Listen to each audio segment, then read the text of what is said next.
Dans un voyage, ce n'est pas la destination qui compte, mais le chemin parcouru. Je suis Gauthier Zimmerman et bienvenue dans Design Journeys. Design Journeys, c'est le podcast qui part à la rencontre des talents du design francophone. À chaque nouvel épisode, je discute avec un ou une designer à propos de son parcours, de son métier et de son quotidien. Mon objectif est de comprendre et de vous partager leur processus créatif, leur méthode de travail et leur façon de se réinventer. Bonne écoute! Salut Thomas!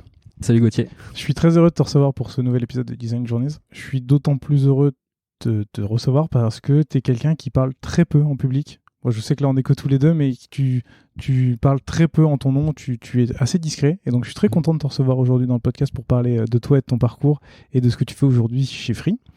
Comme tu es assez discret et que les gens ne te connaissent pas forcément, est-ce que tu voudrais bien te présenter s'il te plaît ? Ouais, bien sûr. Déjà, merci pour l'invitation. Je pense que le podcast est vraiment cool. Je sais que j'en écoute pas mal, donc c'est cool de passer derrière le micro et de tester l'expérience. Pour me présenter, du coup, donc moi c'est Thomas, donc j'ai 30 ans et je suis né en Normandie, à Caen. Et puis du coup, je vis à Paris depuis un peu plus de 10 ans, du coup, depuis que j'ai commencé ma carrière en design. En design. Ouais. Justement. Parlons-en tout de suite. Et je voudrais bien savoir comment tu en es venu à faire du design, parce qu'en fouillant un peu sur ta vie, j'ai découvert que tu avais commencé en tant que avec un bac pro dans les métiers de l'hôtellerie et de la restauration. Ouais. Et après, tu as fait du design. Et en fait, je me suis demandé à quel moment dans ta carrière tu t'es dit que tu avais envie de faire du design. Ouais. Du coup, ça date un peu. Donc j'ai fait un bac technologique hôtellerie-restauration, donc en Normandie. J'avais fait ça de base parce que j'étais passionné de cuisine et vraiment tout ce qui est visuel dans la cuisine aussi, justement tout l'art culinaire et tout. Donc je faisais ça, donc j'étais parti pour faire une carrière dans ce domaine-là. Et à côté de ça, en fait, je jouais beaucoup aux jeux en ligne. Donc je faisais beaucoup de CS à l'époque, donc Counter-Strike. On jouait pas mal à Team Fortress, plus tard à Overwatch, etc. Donc ça c'est plus récent, mais du coup j'ai toujours beaucoup joué en ligne avec des potes.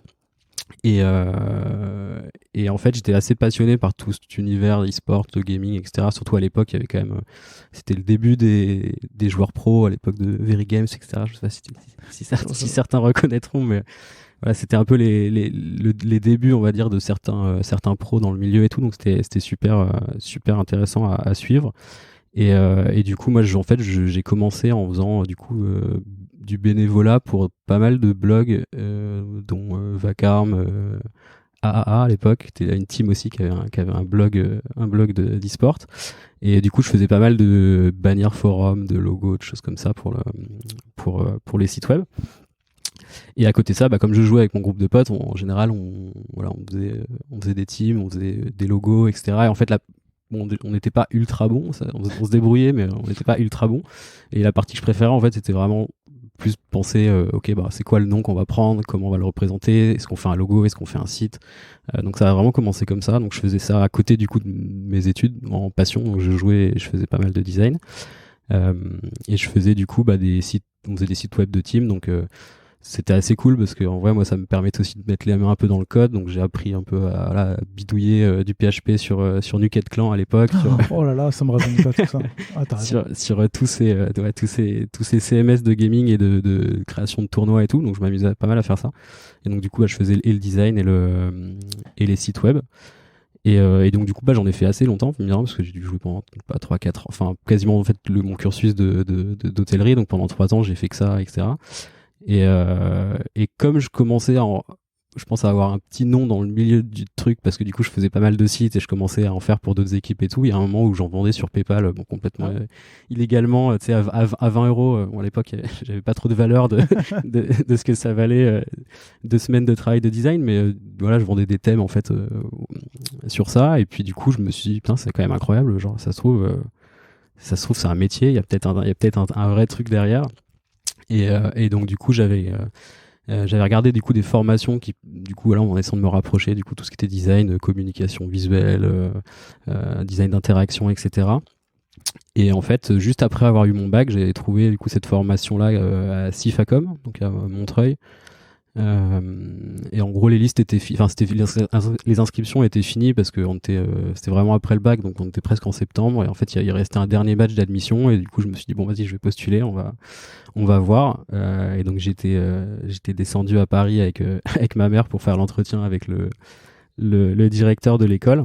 Et qui lui était fan aussi de CS en fait, et du coup je lui avais montré un peu, donc Bruno Faure il s'appelle, et du coup ouais, il avait vu du coup que j'avais déjà touché au design, etc. Donc il m'avait laissé intégrer la promo, et puis tout est parti d'ici. Et c'est parti de là. Trop bien. Et du coup, vu que tu as pas mal bidouillé pendant tout ce temps sur tout ce qui est graphisme, est-ce que tu as vraiment retenu ou appris des nouvelles choses en école? En réalité, très peu quand même, parce que après, dans la première année, il y avait quand même des choses qui étaient... Bon, déjà, c'était une formation en 3 ans avec 2 ans d'alternance, donc j'avais pris ça aussi parce qu'il y avait de l'alternance et l'école était quand même assez chère, et comme j'étais un peu parti un peu YOLO sur ce projet, je m'étais dit bon, c'est quand même cool, s'il y a qu'une année à payer, c'est plus simple. Et du coup, en première année, c'était en continu, donc pour le coup, on avait quand même pas mal de projets, donc c'était assez intéressant parce que je me souviens qu'on avait fait des choses pour Litchi, on avait fait des choses pour Bouygues, enfin il y avait pas mal de partenariats en fait avec l'école sur des projets mi-fictifs, mi-réels, etc. Donc du coup, t'avais quand même un peu de pratique avec en équipe, quoi, du coup avec mon groupe de potes de l'époque, dont certains sont restés des potes, et donc du coup cette partie-là était cool. Et après il y avait plus une partie sur la culture, il y avait un peu de cours culture web, culture un peu justement de graphisme, etc., qui était assez intéressante. Après dans le concret de la pratique, bon, c'est vrai qu'on avait quand même pas mal de cours où, comme c'était en première année, tu avais beaucoup de gens qui n'avaient jamais touché à Photoshop, donc tu avais beaucoup de cours vraiment d'initiation, des tutos sur comment on utilise les raccourcis, les que outils. Tu connaissais déjà. Donc ça, c'était un peu plus long, les cours cette année-là. Et t'en as un peu parlé, tu parlais de l'apprentissage, t'es allé chez Stu, c'est ça? Ouais, Stu, pardon. J'ai noté qu'il était un studio spécialisé dans le web design, donc tout ce qui est DA, UI, UX, HTML, CSS. Qu'est-ce qui fait que tu as décidé de partir dans un studio spécialisé, on peut même dire une petite agence, et qu'est-ce que tu faisais là-bas? Ouais, alors j'avais postulé en stage, parce qu'il y avait un stage de fin d'année à faire à l'école en fin de première année, donc de base j'avais postulé pour un stage là-bas, donc c'était un stage d'été, je crois, de 2 mois. Et j'avais postulé chez eux parce qu'à l'époque il y avait un peu une renommée, parce qu'ils avaient fait pas mal de projets assez cool pour Microsoft, pour quelques grosses marques, donc du coup le nom était un peu ressorti, et du coup je trouvais ça assez chouette ce qu'ils faisaient, donc je les avais je leur avais envoyé un peu une bouteille à la mer en disant que je cherchais un stage pour l'été, et du coup François Le Pichon, du coup, le fondateur, m'avait répondu direct, passe demain au bureau et puis on en discute, quoi. Et puis pareil, du coup, joueur de CS de l'époque, j'ai l'impression que tout tourne autour du gaming, et du coup il a kiffé en fait tout le début de portfolio que j'avais justement des années d'école et d'un peu avant, et du coup on a entamé sur un stage, et le deal c'était que si le stage se passe bien, on enchaîne sur l'alternance, quoi. Donc et dans ton stage plus ton alternance, parce que t'es resté quand même vachement, en fait t'as fini ton alternance et t'as continué chez eux, c'est ça? Ouais, j'ai eu un poste après en CDI chez eux. Ouais. Qu'est-ce que tu faisais? Parce que j'imagine que ton rôle a évolué au cours du temps, mais le Thomas designer dans une vraie boîte, cette fois-ci, tu faisais quoi? Déjà, comme j'avais fait un peu de dev, enfin un petit peu de dev, j'ai vraiment un très mauvais niveau de dev, mais pour l'époque, en tout cas en front, il n'y avait pas tout ce qu'il y avait aujourd'hui au niveau des frameworks, etc. Mais en tout cas en intégration pure, donc je me débrouillais, donc je faisais pas mal d'intégration et un petit peu de custo sur WordPress. Donc après, le studio faisait beaucoup de projets aussi WordPress, donc j'avais la particularité de bosser et sur le design et sur le code. Et après l'inté, quoi, du l'inté et la customisation du WordPress, pour les clients. Donc en général, j'avais les clients qui étaient quand même un peu plus petits forcément de l'agence, puisque c'était moi j'étais en alternance, quoi. J'allais te poser la question parce que du coup, j'ai noté dans les Supernos, il y avait Deezer, Doctolib, Nespresso, Shaper. Ouais. Tu bossais pas pour eux du coup? Si, il y a certains, si. Certains, si. Après, il y en a certains où, par exemple, donc il y avait forcément dans l'équipe, il y avait des DA seniors qui étaient plus expérimentés et qui eux typiquement faisaient beaucoup, par exemple les homepages, on va dire ce qu'il y avait à l'époque un peu des UI kits des projets. Et moi, forcément, comme j'étais plutôt en junior, je faisais beaucoup de déclinaisons. Donc c'était plus moi, je tombais d'autres pages. Doctolib, par exemple, j'avais bossé sur le calendrier, enfin toute la partie gestion calendrier côté médecin. Donc à l'époque, donc c'était la toute première version de Doctolib. Je crois que j'avais fait le logo aussi, qui était immonde. Et je pense que ça doit pouvoir se retrouver. Et il y a des projets que j'ai un peu plus piloté. Shaper, par exemple, j'avais vraiment bossé sur quasiment tout le produit, donc ça c'était assez cool. Mais après, c'est vrai que dès que c'était des grosses marques, en général c'était plutôt les DA seniors qui prenaient les projets, et moi je faisais vraiment la partie déclinaison. Et du coup, les premières années, j'ai fait un peu des deux, design inté et un peu de customisation WordPress. Et au fil du temps, j'ai demandé un peu à ralentir la partie inté parce que je sentais déjà que c'était pas mon métier, la chose dans laquelle j'étais plus fort. Et du coup, en fait, ça me biaisait un peu dans le côté design parce que quand je savais que si je savais que c'était moi qui allais intégrer le site après, il y avait des choses que je me disais, bon, ça je vais l'enlever parce que ça va être galère à intégrer. Ouais. Donc en fait, c'était un peu contre-productif parce que du coup, t'étais jugé parti. Voilà, c'est ça, je limitais vachement ce que je faisais en fonction de si c'était moi ou pas qui faisait le dev derrière. Donc j'avais demandé à en faire un peu moins et j'ai commencé à basculer du coup plus sur que du design. Que du design, ok. Ouais. Et ça va être un peu décousu du coup cette partie-là, mais comme toi tu es là, au bout de 2 ans tu passes en CDI, la boîte se fait aussi en même temps racheter, c'est ça? Elle se fait racheter par Lonsdale Design. Lonsdale, ouais. Lonsdale, désolé, il n'y a pas le nom des... Tu sais, il n'y a pas comme sur LinkedIn pour les prénoms, pour les boîtes, ils expliquent pas comment ça se prononce. Ouais. Donc du coup... Bon bref, comment toi ça se passe dans tout ça entre ce moment où tu passes en CDI et où la boîte se fait racheter? Est-ce que ça change vraiment quelque chose pour toi, ou est-ce que tu restes un peu de plus en plus à te spécialiser dans la DA et dans le design et à évoluer là-dessus?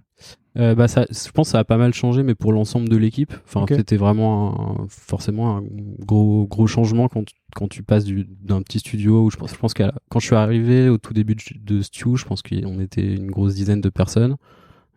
Sur la fin, il y avait un petit peu plus, mais bon, tu vois, on n'est jamais monté, je pense, au-dessus de 20 personnes. Donc ça restait quand même taille humaine avec tout le monde qui se connaissait, qui travaillait de manière assez cool ensemble. Donc voilà, on avait fait des séminaires ensemble. Enfin, on était parti à New York. On avait quand même bien kiffé. Et forcément, quand tu passes d'une petite équipe de 20 personnes à une agence reconnue où il y avait, je sais plus, on était, je pense, j'ai pas envie de dire de bêtises, mais au moins 100 ou 200 personnes, je pense. Je crois que j'avais lu 400, mais ça me semble peut-être. Mais il y en a peut-être maintenant plus aussi, parce que ils ont aussi racheté d'autres boîtes depuis. Mais en tout cas, on passait vraiment c'était x10 quoi, sur le nombre d'employés. Et moi, j'avais jamais travaillé en plus dans une boîte avec beaucoup de monde, donc c'était assez nouveau. Mais au final, ça a été super bénéfique parce que mine de rien, les clients que tu peux ramener aussi dans une entreprise dans une agence qui est comme ça, qui est plus renommée, sont aussi parfois plus prestigieux. Donc on a continué de travailler quand même pour beaucoup de startups parce que nous c'était aussi ce qu'on savait faire et ce qu'on kiffait faire aussi, donc d'accompagner vachement des fondeurs sur des POC de projets et sur des débuts d'identité, etc. Donc c'était souvent pour des premières versions justement de produits. Mais du coup ça m'a fait découvrir aussi après la partie plus appel d'offres, par exemple des choses qu'on faisait quasiment pas avec Stew parce que quand c'est pas beaucoup on t'évite de faire des appels d'offres parce que c'est trop risqué, tu perds du temps, etc.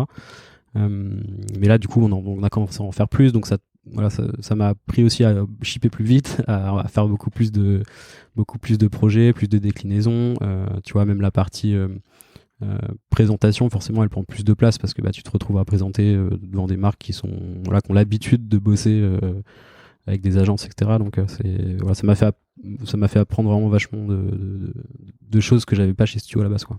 Ok. Et qu'est-ce qui fait, là j'ai l'impression que tu apprends plein de choses, que tu progresses énormément. Qu'est-ce qui fait qu'au bout de 6 ans de carrière dans ces 2 agences, tu décides de partir? Ça n'a pas été un choix facile parce que mine de rien, c'était l'agence qui m'avait formé aussi, tu vois.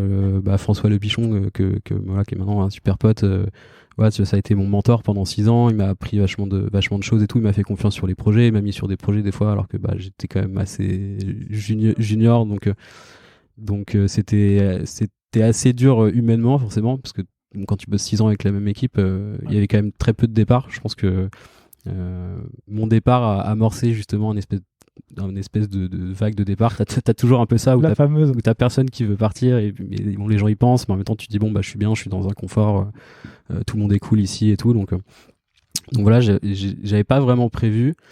Et puis du coup c'est là qu'était arrivé du coup Sounds, où du coup il m'avait contacté parce qu'il me connaissait un side project que j'avais fait à l'époque, un blog de musique qui s'appelait Musical.ly, où je mettais des sons SoundCloud sur le site, Okay. que j'avais designé et codé sur WordPress, et du coup je crois qu'il avait bien accroché sur ça, et c'était une boîte dans la musique, donc voilà, il m'avait contacté pour ça, et je m'étais dit putain, pourquoi pas, enfin il y a quand même ce nouveau challenge. C'est vrai que j'étais arrivé à un moment où on faisait quand même beaucoup d'appels d'offres, on faisait beaucoup de projets, etc. J'avais quand même un peu la frustration des fois de pas être au cœur du produit, au cœur des équipes, etc.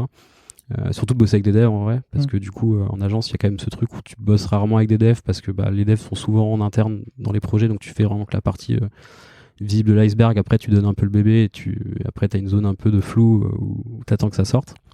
Donc pas sur tous les projets, des fois on en faisait le dev, mais dans la majorité des cas on n'avait pas les ressources pour faire le dev, donc c'était vraiment fait en interne. Et donc du coup là tous ces points-là m'ont fait dire ok, pourquoi pas. Et puis il y avait quand même aussi à ce moment-là un peu la hype, tu vois, du product design, des équipes américaines, de bosser vraiment sur du produit, d'itérer. Le secteur me passionnait en fait, de l'extérieur, et je me suis dit bon vas-y, je vais tenter, quoi. Tu tentes, ok. Justement, Sounds, j'ai essayé de retrouver un petit peu ce que c'était, sauf que ça n'existe plus.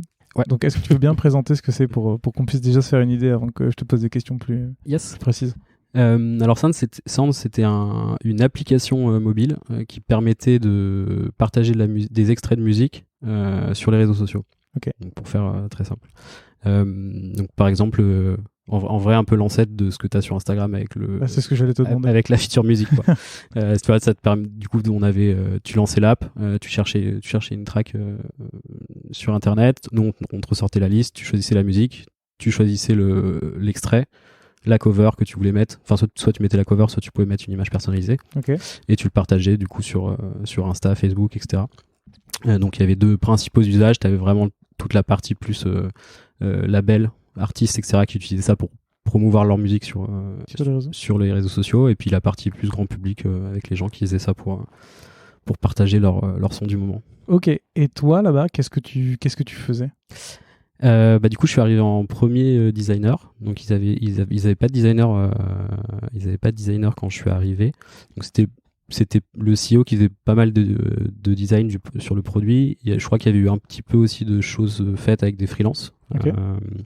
Mais donc du coup j'arrive vraiment en premier designer. C'était assez cool parce que du coup moi je les avais rejoints, ils étaient à San Francisco à ce moment-là, donc ils venaient juste de se faire accepter dans un incubateur qui s'appelle NFX, et qui est spécialisé justement dans tout ce qui est application justement avec effet de réseau social, quoi. Okay.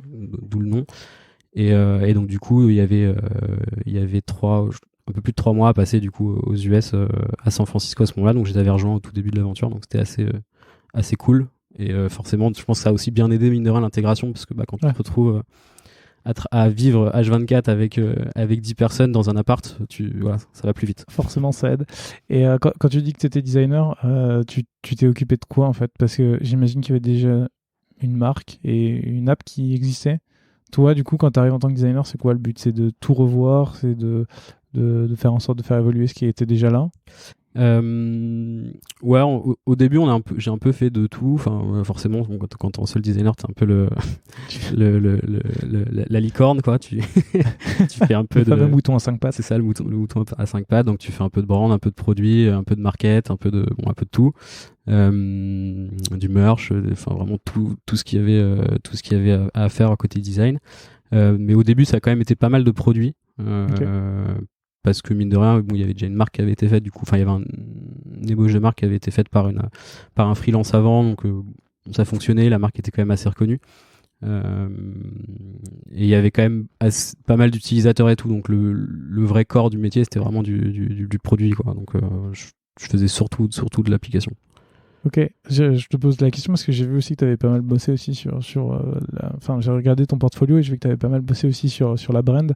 Ouais. Mais du coup, je garde des questions pour plus tard pour d'autres sujets. Ce que je voulais savoir sur Sound, c'est le produit avait l'air d'évoluer énormément très rapidement, de tester, d'itérer, enfin vous testiez, vous itérez beaucoup de choses. Comment toi, en tant que product designer, tu t'es intégré là-dedans? Parce que c'est quelque chose que tu découvrais aussi. Comment tu faisais pour justement prendre en compte les retours des utilisateurs et faire évoluer la plateforme grâce à ça? Ouais. Clairement chez Sand, ça a été, c'est comme si je commençais le design quand je suis arrivé chez Sand, parce que en fait, t'avais vraiment toute la vie d'agence que j'avais eu avant, et là j'arrivais dans un milieu produit avec une équipe qui était brillante en plus. Enfin, tous les devs de l'équipe, c'était vraiment que des cracks, quoi. Donc t'arrives déjà t'as un peu la pression parce qu'effectivement tu découvres un nouveau monde, même si tu vois, pour avoir fait des applications avant tu vois, je sais pas, un Shaper ou ce genre de choses. Bon, c'était pas tellement sur le côté technique, mais c'est plus effectivement sur le suivi, sur l'itération, sur comment tu réfléchis aux features, etc. Sachant qu'on avait quand même une spécialité, c'est qu'on n'avait pas de PM dans l'équipe. Okay. Donc en fait, c'était le CEO qui était vraiment PM et qui lidait vraiment toute la roadmap produit, etc. Un peu plus tard, du coup, moi, j'ai fait aussi un peu cette partie-là, forcément, quand j'ai commencé à mieux comprendre déjà le produit, etc. Mais donc c'était vraiment très, très tech. Donc effectivement, on itérait très vite. Surtout, en fait, je pense cette période-là où on était aux US et du coup, tu vois, tu viens d'arriver, t'as la dalle. C'est quand même assez inspirant parce que dans l'incubateur, tu as des office hours où tu vas avoir des équipes, tu vois, t'as des mecs de Messenger, t'as des mecs de Facebook, etc. Et tu vois, je sais plus, c'était en 2017, un truc comme ça. Et donc, moi, j'avais des étoiles dans les yeux, tu vois, j'écoutais tous les cours. Ah ouais, trop bien. Donc, en fait, ça a vraiment été un vrai centre de formation Sands. Donc, j'ai vraiment appris énormément de choses là-bas. C'était une expérience ultra enrichissante. Et voilà, donc du coup, le fait d'itérer beaucoup m'a fait apprendre justement à acheter des trucs, même si en agence, t'as quand même l'habitude d'acheter des trucs, mais là c'est un autre niveau. C'est plus tu ships une feature, tu dis c'est trop cool, elle va trop bien marcher, tu la mets en prod, les chiffres sont catastrophiques, tu fais est-ce que la feature elle est suffisamment découvrable dans le produit, on va creuser un peu, tu continues de rajouter ça, puis en fait ça monte pas, tu jettes. Et tu jettes des semaines de travail, quoi. Vous les envoyez directement en prod? À l'époque, tu faisais pas de test utilisateur ou des trucs comme ça pour... Alors sur Sand, on avait de la chance, c'est qu'on avait beaucoup d'users. Donc on avait fait beaucoup d'organique de par les hooks qu'on avait dans l'app qui faisaient que tu étais obligé d'inviter tes potes en venant. Donc en fait, l'app marchait très bien dans les pays où dans les villes où il y avait des grosses densités. Parce que forcément, si les gens avaient beaucoup d'amis Facebook, etc., ils s'inscrivaient, ils avaient direct plein d'amis, ça envoyait plein d'invites. Tu vois, on faisait des espèces de clusters où il y a des fois, tu vois, on passait numéro 1 à Taïwan, genre devant, mais on est déjà monté devant le Messenger ou devant des choses comme ça, juste parce que du coup, il y avait cette boucle de viralité qui faisait que les gens, en fait, une fois qu'ils s'inscrivaient, ils invitaient leurs potes, le pote venait, etc. Donc, il y avait quand même pas mal de users, donc c'était assez cool pour ça. C'est que du coup, on faisait beaucoup d'A/B testing, on faisait beaucoup de feature flag où on testait des features comme ça.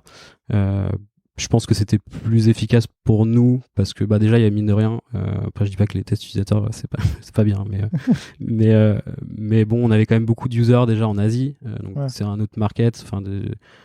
Honnêtement, je savais pas du tout, même moi à ce moment-là, comment aborder le sujet de comment je vais faire pour aller trouver ces users, faire des calls avec eux, ça va être galère. Donc on faisait beaucoup de feedback dans l'app et sur Insta. Donc en fait on avait des espèces d'ambassadeurs, on avait du coup tous les artistes aussi qui faisaient des... Ouais, donc tu avais quand même un moyen de récupérer un max de feedback. On avait énormément de feedback, donc on avait l'info, et en fait après justement on aiguillait, on testait on mettait la feature en prod, on regardait une semaine, et puis comme on avait quand même beaucoup de DAU, sur 3-4 jours tu sais si ça prend ou pas, quoi. Donc donc on faisait beaucoup comme ça. Et par contre, il y avait un truc qui était assez cool qu'on a refait, que j'ai continué à faire après, qu'on a fait aussi chez Card, c'est que tous les gens de la boîte faisaient du support. Donc on avait tous des shifts dans la semaine où en fait on était obligé d'aller sur front et de traiter tous les feedbacks utilisateurs. Donc ça passait de j'ai des bugs sur mon produit, j'ai des requests de features, etc. Donc c'était assez cool parce que du coup même les devs en faisaient, vraiment tout le monde en faisait dans la boîte, donc ça te permettait aussi ça te permettait d'imprégner en fait vraiment imprégner les gens qui te contactaient. Ça te permettait, du coup on faisait aussi beaucoup la roadmap par rapport à ça. Forcément, s'il y avait des bugs qui revenaient souvent, c'est que c'était critique, fallait qu'on les corrige. Si tu avais des features qui revenaient souvent, des demandes sur justement l'éditeur de musique, etc., bah, j'arrive pas à cropper ce truc-là, etc. Donc c'est qu'il y avait des besoins. Donc en fait, la roadmap était vachement aiguillée par rapport à tous ces retours qu'on avait sur Insta et sur Font par mail et dans le produit. Je comprends, intéressant. Et qu'est-ce qui fait encore une fois que au bout de 2 ans, ça s'arrête? Sand, c'est malheureusement pas très bien fini parce que du coup, le milieu de la musique, déjà, c'est quand même assez compliqué. Ouais. Donc on n'avait pas réussi à relever une somme, donc en fait la boîte elle a coulé. Voilà, donc moi je suis parti en licenciement économique de la boîte et pas mal de personnes dans la boîte aussi et tout. Donc j'imagine que vous n'aviez pas trouvé non plus un business model qui puisse. Ouais, non, en fait, on générait quand même pas mal de revenus. Donc, in-app, en fait, t'avais un watermark quand tu partageais sur Instagram. Donc, t'avais made with sounds qui était indiqué. En fait, si tu voulais l'enlever, tu payais soit un one shot, soit tu prenais un abonnement et tu l'avais jamais, quoi. Donc, on avait quand même des bons revenus. Enfin, il y avait quand même du recurring, etc. Donc, ça marchait assez bien. Mais le problème, c'est plus, tu vois, toute la partie major, etc., qui, elle, coûte très très cher. Ouais. Et en fait, il aurait fallu lever une énorme somme pour reverser l'argent justement à tous les majors. Enfin, en fait, c'était vraiment... fallait faire une énorme levée, quoi. Okay. Le problème qu'ont en fait toutes les applis de streaming de musique. Ouais, c'est très compliqué. Mais on avait itéré sur énormément de produits. Hein. Enfin, je te dis, c'était ultra enrichissant. Je pense que j'ai dû bosser sur au moins, 20 produits différents chez Sound sur des choses pour les côtés artistes, pour avoir des tips. Donc un peu comme toutes les choses que tu commences à avoir avec la crypto. Bon, à cette époque-là, il n'y avait pas du tout le côté Web3, mais un peu à la Patreon où tu soutiens un artiste, tu vas le tipser. Où n'importe qui dans l'app pouvait devenir un curator, créer une radio et justement recevoir des tips aussi. Enfin, on a testé du live vidéo avec des clubs en mode boîte de nuit, et du coup, tu te connectes et tu as quelqu'un qui met de la musique. Enfin, c'était vraiment beaucoup de produits autour de la musique parce qu'en fait la musique c'était vraiment le central sur le produit. La feature d'édition qui te permettait de partager, c'était vraiment le corps et c'est ce pourquoi les gens venaient. Mais une fois qu'ils étaient dans l'app, on essayait justement de trouver des features sociales qui allaient les faire rester, quoi. Donc il y a eu des choses aussi sur comment dire, tu vois, genre trouver ton soulmate musical. Donc on a testé des choses autour de la rencontre, on avait du messaging dans l'app. Enfin, vous avez testé plein de trucs. Et t'étais le seul designer pendant 2 ans à tester tout ça? Non. On n'a jamais été plus de 2. Il y a eu une alternance en design qui s'appelle Mélanie toujours, qui était super. Et il y avait aussi Louis Malfoy, donc un pote à moi maintenant, qui est un de mes meilleurs potes et qui est une personne brillante, qui était venu avec moi aussi en stage pendant, je crois, 6 mois ou 1 an, et franchement c'était trop bien parce que dans l'ordre, Louis était arrivé avant, et moi du coup ça faisait vraiment 1 an et demi que j'étais tout seul au design sur le produit, donc c'est quand même assez épuisant, tu vois, surtout quand tu changes de produit tout le temps et tout. C'est pour ça que je te demande. Et le fait d'avoir quelqu'un qui était arrivé avec en plus du coup super brillant avec plein d'idées, ça a été un peu un nouveau sous, ça m'a remis dans le mood aussi, etc. Donc ça c'était vraiment cool. Et puis du coup j'ai découvert le product design à plusieurs.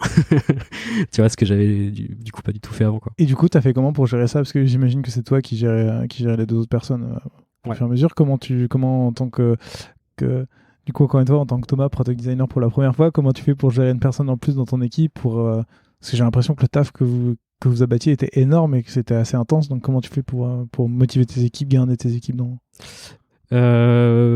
Franchement c'était un peu au feeling et tu vois, je pourrais pas te dire une méthode particulière. C'était à l'époque où je faisais pas mal aussi de meet-up aussi pour justement me renseigner, voir comment les gens travaillaient justement dans des plus petites équipes, pour comment on se répartit les tâches, comment on travaille et tout. Mais c'est vrai que c'était vachement au feeling et comme je m'entendais hyper bien avec Louis, en fait c'était assez naturel. En fait, on prenait chacun des sujets, des features, des fois on se challengeait, on bossait à deux dessus, des fois c'était assez on en reparlera sur Free alors comme ça pour entrer plus dans le détail. Si tu devais ne retenir qu'une seule chose de ces 2 années, ça serait quoi?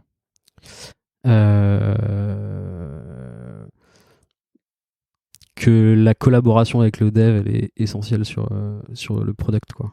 Je pense que c'est le truc qui m'a le plus marqué. Enfin, le fait de bosser avec des devs qui sont vraiment très bons, c'est trop bien, quoi. Parce que du coup, de proposer des maquettes et voir que le mec en fait il dit au fait j'ai testé ça hier soir, en fait j'ai trouvé un autre truc, c'est encore mieux que ce que t'avais prévu. Tu fais putain, ok, ça c'est trop bien quoi. Trop cool. Ouais, j'avoue, c'est hyper important. Moi aussi j'ai eu ça dans mon ancienne boîte et franchement c'est grave cool. Ah, ça change tout. Ouais, c'est cool. Après cette expérience, tu fais quoi? Du coup, comme ça s'était fini en licenciement économique, pour moi, j'avais fait une petite période de chômage, quelques mois. J'étais parti, du coup, avec du coup le dev iOS, donc Guillaume, dev iOS de la boîte, on a fait quelques petits side projects pendant quelques mois. Donc, on avait fait un produit qui s'appelait IaaS, qui permettait avec Louis, du coup, aussi, qui était du coup en design et qui avait pas de poste à ce moment-là. Donc, on a testé des petits produits pour s'amuser et puis pour tester des trucs. On a fait ça, je pense, je sais pas, peut-être 3-4 mois, un truc comme ça. On s'était dit, bon, vas-y, on va peut-être faire une boîte.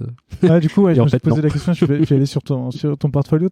Vous avez bossé sur plusieurs projets en plus, il n'y avait pas que Yass, il y en avait d'autres. Et je voulais voir avec toi justement si l'idée c'était juste de tester et un peu développer tes skills ou si c'était de trouver la bonne idée de boîte, parce qu'il y avait, je crois de mémoire, trois projets différents. Ouais, on a bossé sur 3 projets différents. Je pense, en fait, on savait pas trop, juste on était tous les 3, on était au chômage, on s'est dit bon, vas-y, on va pas juste rien faire. Donc du coup, on est un peu parti en vacances, donc on est parti à Séville, on est parti dans des bleds en France, et en fait on a loué des maisons et on a fait des apps, quoi, tu vois. Ouais. Il y avait pas d'idée derrière de se dire on va en faire une boîte. Ouais. Mais bon, tu vois, tu te dis bon, pourquoi pas, tu vois. Ouais, on sait jamais. Sur un malentendu. Donc on se donnait à fond quand même sur le truc. Après, on n'a pas été à une étape de se dire bon, vas-y, on va aller chercher des invests, on va créer un statut, etc. Ça restait vraiment pour le fun, quoi. Et ça t'a servi, toi, pour la suite, par exemple, je veux dire, de montrer que tu as fait des side projects ou au moins travaillé dessus. Est-ce que ça t'a servi dans tes recrutements par la suite ou à mettre en avant ou... Ouais, carrément. Parce que sur IaaS, en vrai, il y avait eu quand même pas mal de monde qui avait téléchargé l'app, tu vois. Donc, après, quand je dis pas mal de monde, tout est relatif. On parle pas de millions d'users, mais on avait fait plusieurs milliers de downloads. Et c'est déjà pas mal. Et sur une app que tu as fait en une semaine, ça va, tu vois, c'est pas mal.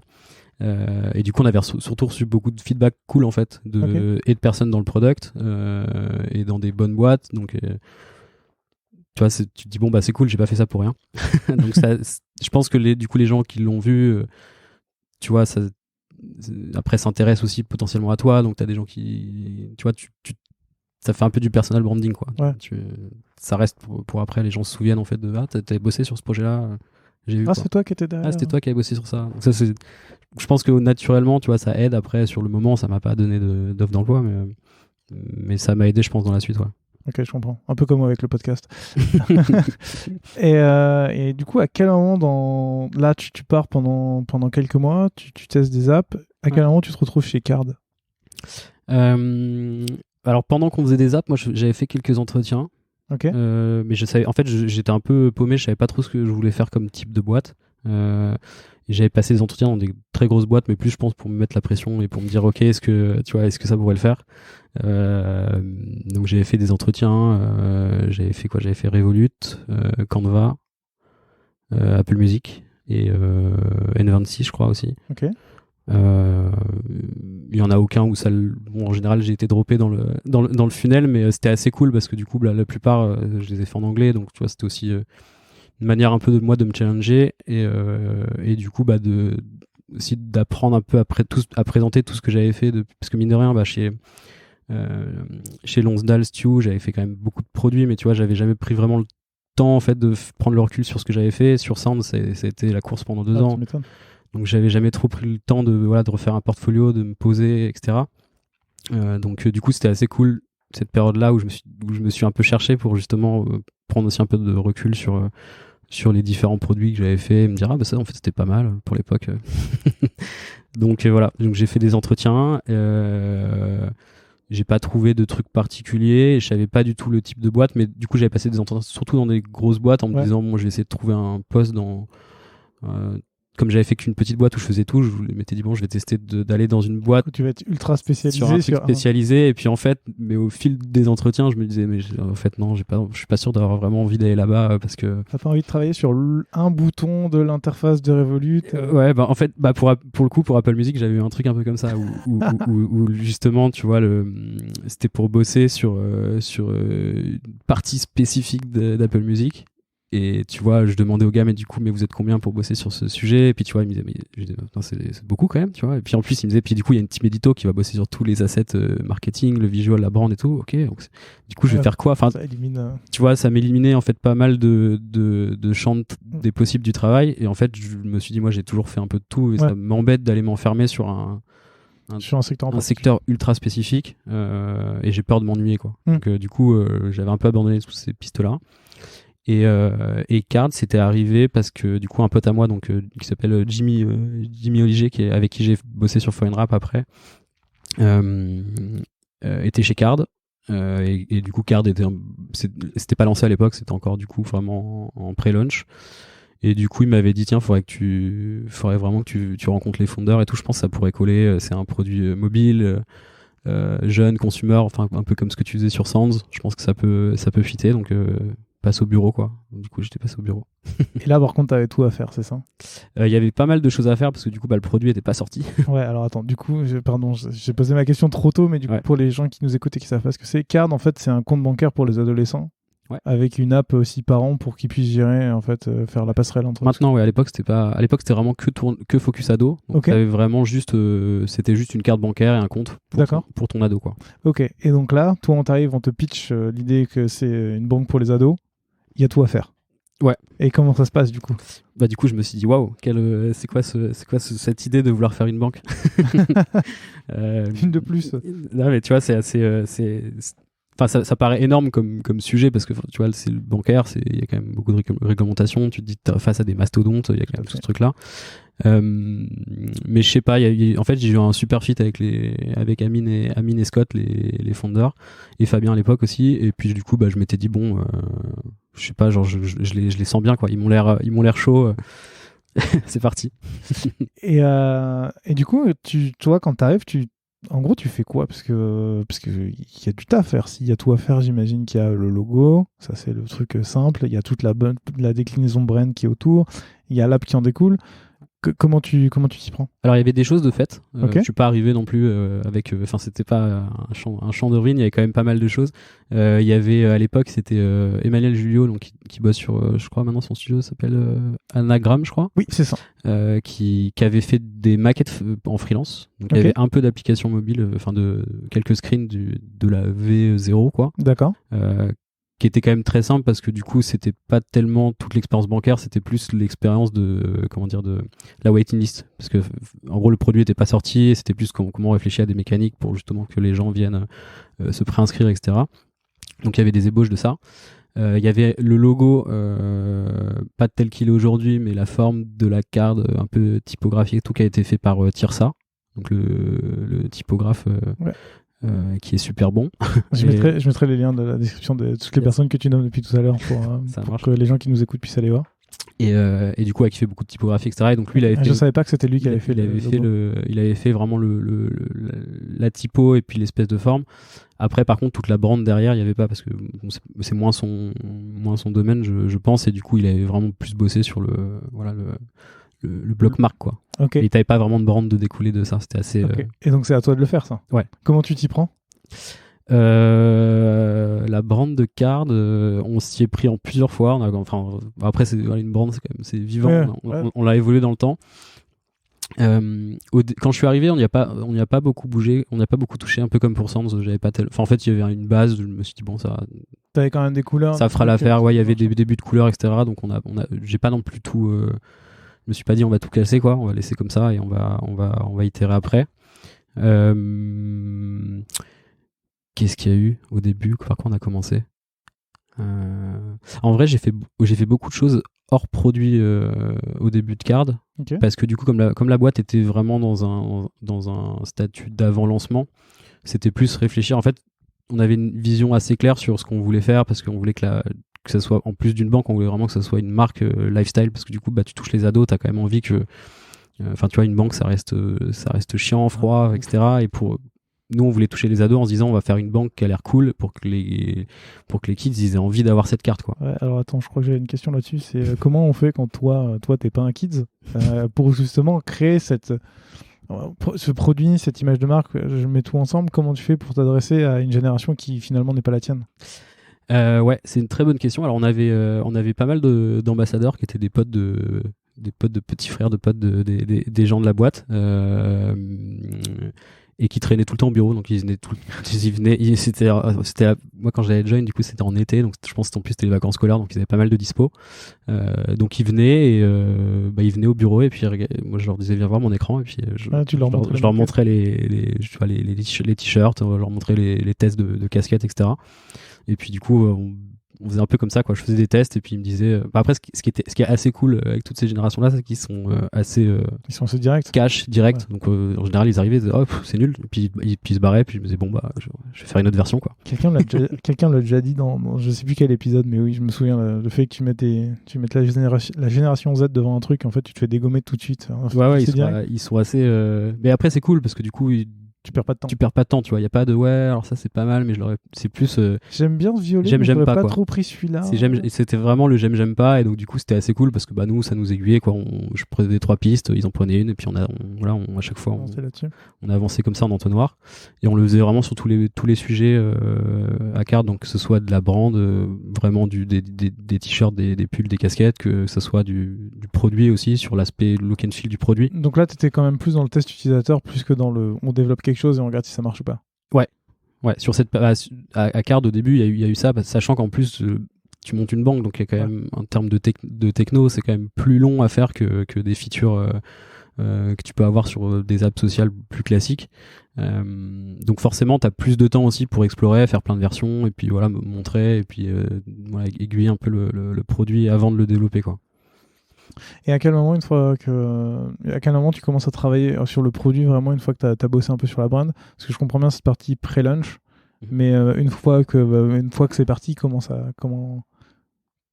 tu mets le pied à l'étrier et que tu lances la machine? Sur le produit, au final, on avait quand même du coup par les ambassadeurs, les petits frères d'eux, les cobayes qu'on avait au bureau.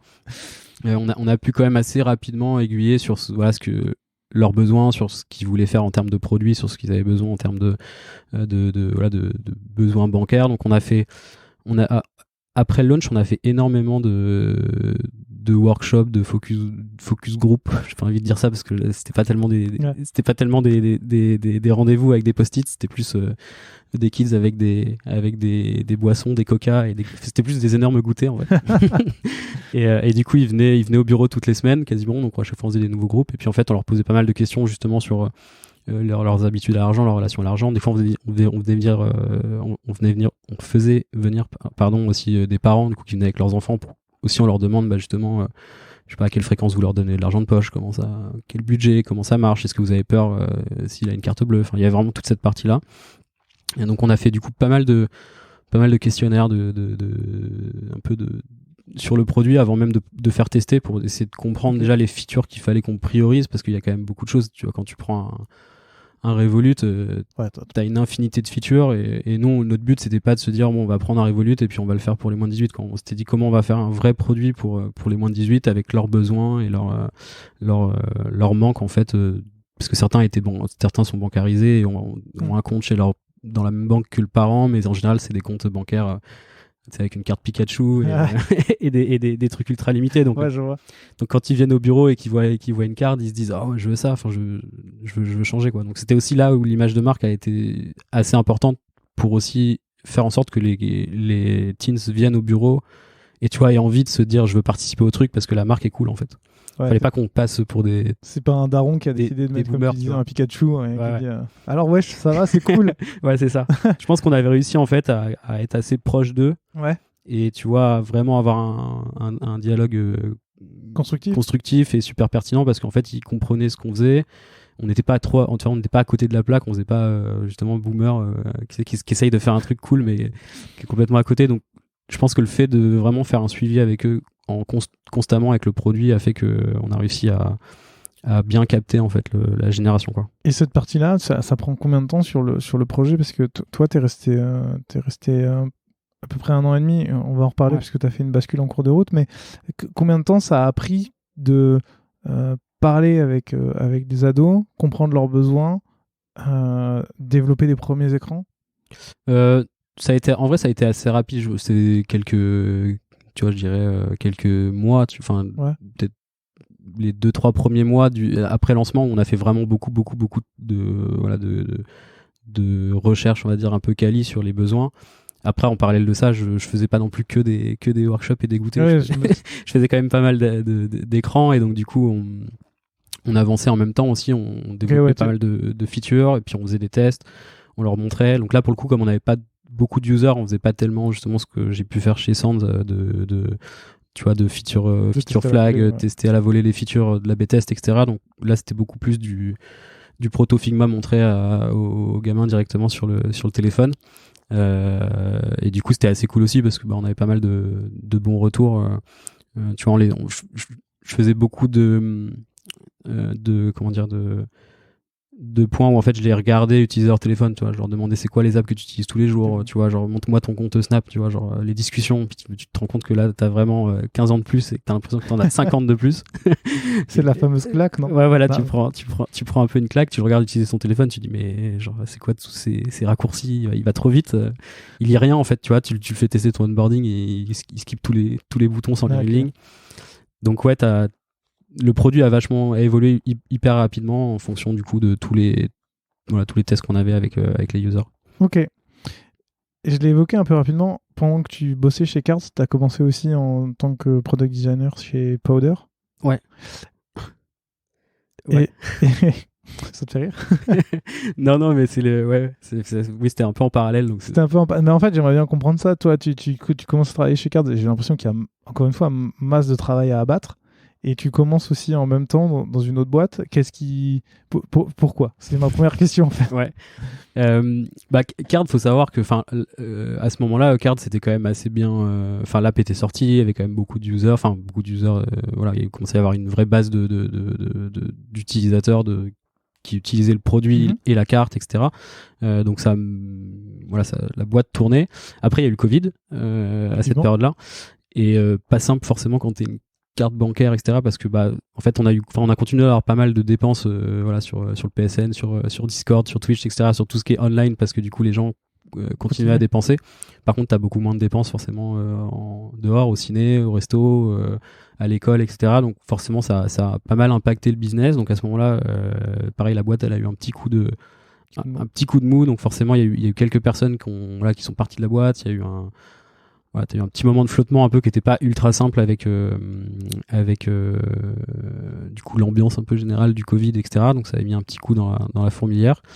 Et donc du coup j'étais un peu en part-time sur Card en fait à ce moment-là. Parce que du coup on avait quand même abattu pas mal de boulot. En fait en design forcément on avait beaucoup d'avance par rapport au dev, puisque le travail en dev était quand même beaucoup plus long de par le fait que ce soit du bancaire, etc.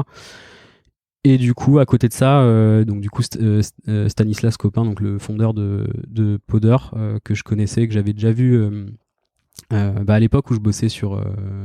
D'ailleurs, tu me demandais si ça m'avait rapporté si ça avait joué les side projects. Ouais. Du coup, je l'avais vu à l'époque de Yas, etc. Parce qu'il avait trouvé ça cool. Et du coup, à ce moment-là, il bossait sur un produit qui moi me plaisait pas trop, donc voilà, j'y avais pas été. Mais donc du coup là il m'avait relancé, donc du coup il bossait sur un nouveau projet qui était du coup Powder et qui était dans le gaming, donc qui me parlait un peu plus que leur ancien projet. Et du coup j'en parle, c'est une application, si j'ai bien compris, c'est une application qui permet de détecter automatiquement les meilleurs moments de tes parties de jeux vidéo en ligne pour les enregistrer, c'est ça? C'est ça. Bon, ça, je suis pas trop encore à côté de la plaque. Ouais, c'est exactement ça. Donc du coup c'est très tech forcément, parce que du coup il y a beaucoup il y a beaucoup de travail qui a été fait sur la reconnaissance visuelle pour détecter à quel moment ça c'est un kill, ça c'est un but, suivant le type de jeu, suivant le type de moment qui se passe à l'écran, etc. Pas mal avec la reconnaissance faciale aussi pour tout ce qui est Twitch par exemple sur les streamers. Donc on arrive à savoir lesquels moments de ton stream de 2 heures sont les plus excitants, parce que par rapport à ton visage, ton expression, etc. Donc c'est vraiment très tech à la base. Et du coup, cette technologie-là, on l'utilise au service du coup des joueurs pour qu'ils puissent justement créer du contenu assez facilement et qu'ils aient pas à le monter, parce que tu vois, si tu fais une partie de 2 heures d'une heure de League of Legends et que après tu dois t'amuser à couper les meilleurs moments de la partie, t'en as pour un bon moment. Oh bah t'inquiète, je le fais avec le podcast. Hein. Et donc du coup voilà, faudrait qu'on fasse ça pour les podcasts. Ah, c'est ce que j'allais te demander. J'allais dire, est-ce que ça marche avec la voix pour sortir les bons moments? Mais du coup voilà, donc c'est vraiment la technologie qui sert vraiment les users. Donc après, on a exploré pas mal de features autour de ça. Et là, encore une fois, ton taf, c'était quoi? C'était de créer la brand et il y avait déjà quelque chose d'existant? Il y avait déjà quelque chose d'existant, encore une fois, qui avait été fait, si je dis pas de bêtises, par Romain Brio. La 3D? Le logo. Ok, c'est Romain qui fait le logo. Je crois que le logo, c'était eux. Enfin, le logo de l'époque, après, du coup, on l'a un peu comme pour Card, on l'a un peu reshifté pour du coup injecter de la borne, etc. Parce que en fait, à ce moment-là, c'est pareil, le produit, il était marketé via juste une landing page et t'avais un peu de 3D, c'était un peu une page landing pour donner envie. Ouais. Mais tu vois, à côté de ça, en fait, c'était vraiment tout le travail était fait que côté produit, quoi. C'était l'application, etc. Il n'y avait pas tellement de travail autour de la marque, d'en faire une marque. C'était vraiment plus communautaire, comment on arrive à faire un Discord avec beaucoup de monde, comment on arrive à faire un produit sticky, quoi. Ce qui est plus le cas aujourd'hui, parce que le site est plutôt stylé, je trouve, personnellement. Du coup, après, on a travaillé du coup pour améliorer aussi la marque, mais quand je suis arrivé, du coup, moi, c'était surtout du produit et c'était en freelance. Donc, du coup, je bossais en fait en freelance pour eux au début, en parallèle de Card. Du coup, j'étais un peu en mi-temps. Et en gros, sur Card, comme il y avait eu cette espèce de coup de mou qui était lié aussi du coup, je pense pas mal au business model. Donc, c'est aussi pour ça, tout à l'heure, tu parlais de application ado, application parent. Ouais. C'est à ce moment-là en fait qu'il y a eu un peu le shift où on s'est dit ok, en fait les teens sont pas d'argent pour payer un produit bancaire. Faut qu'on target aussi les parents, quoi. On peut pas se contenter d'avoir juste un produit qui plaît aux ados. Faut aussi qu'on ait un produit pour les parents. Et donc du coup c'était en vrai c'est pas une nouvelle boîte parce que tu gardes tout l'historique, mais c'est quand même un nouveau gros chantier qui arrive. Un gros pilier à côté. Tu dois rebosser sur un gros truc, etc. Et bon, comme c'était un an assez intense, je m'étais dit bon, moi c'est un peu tu vois, j'ai un peu fait mon temps sur le truc. Tu vois, je pense qu'il faut qu'il y ait une nouvelle personne qui arrive et puis qui prenne ce chantier à la main, bras le corps, quoi. Mais à ce moment-là, j'ai l'impression que tu switches, c'est ça, c'est du coup tu deviens freelance chez Card et tu restes et du coup, vu ce que tu me dis, pourquoi tu décides un peu quand même de rester chez Card? C'est quoi? C'est juste pour donner la connaissance de cette année qui est passée ou?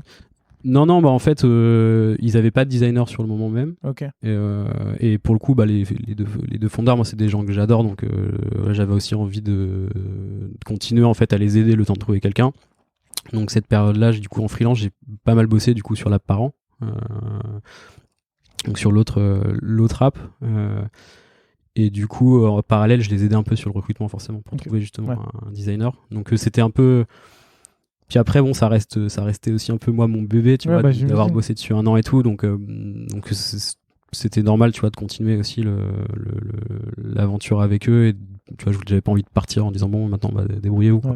Je voulais faire la transition proprement. Et donc une fois que tu as trouvé un nouveau designer ou une nouvelle designer, c'est ça. Passé à autre chose. Donc il y a eu un peu une petite période de transition justement pour expliquer un peu tout ce qui avait été fait, etc.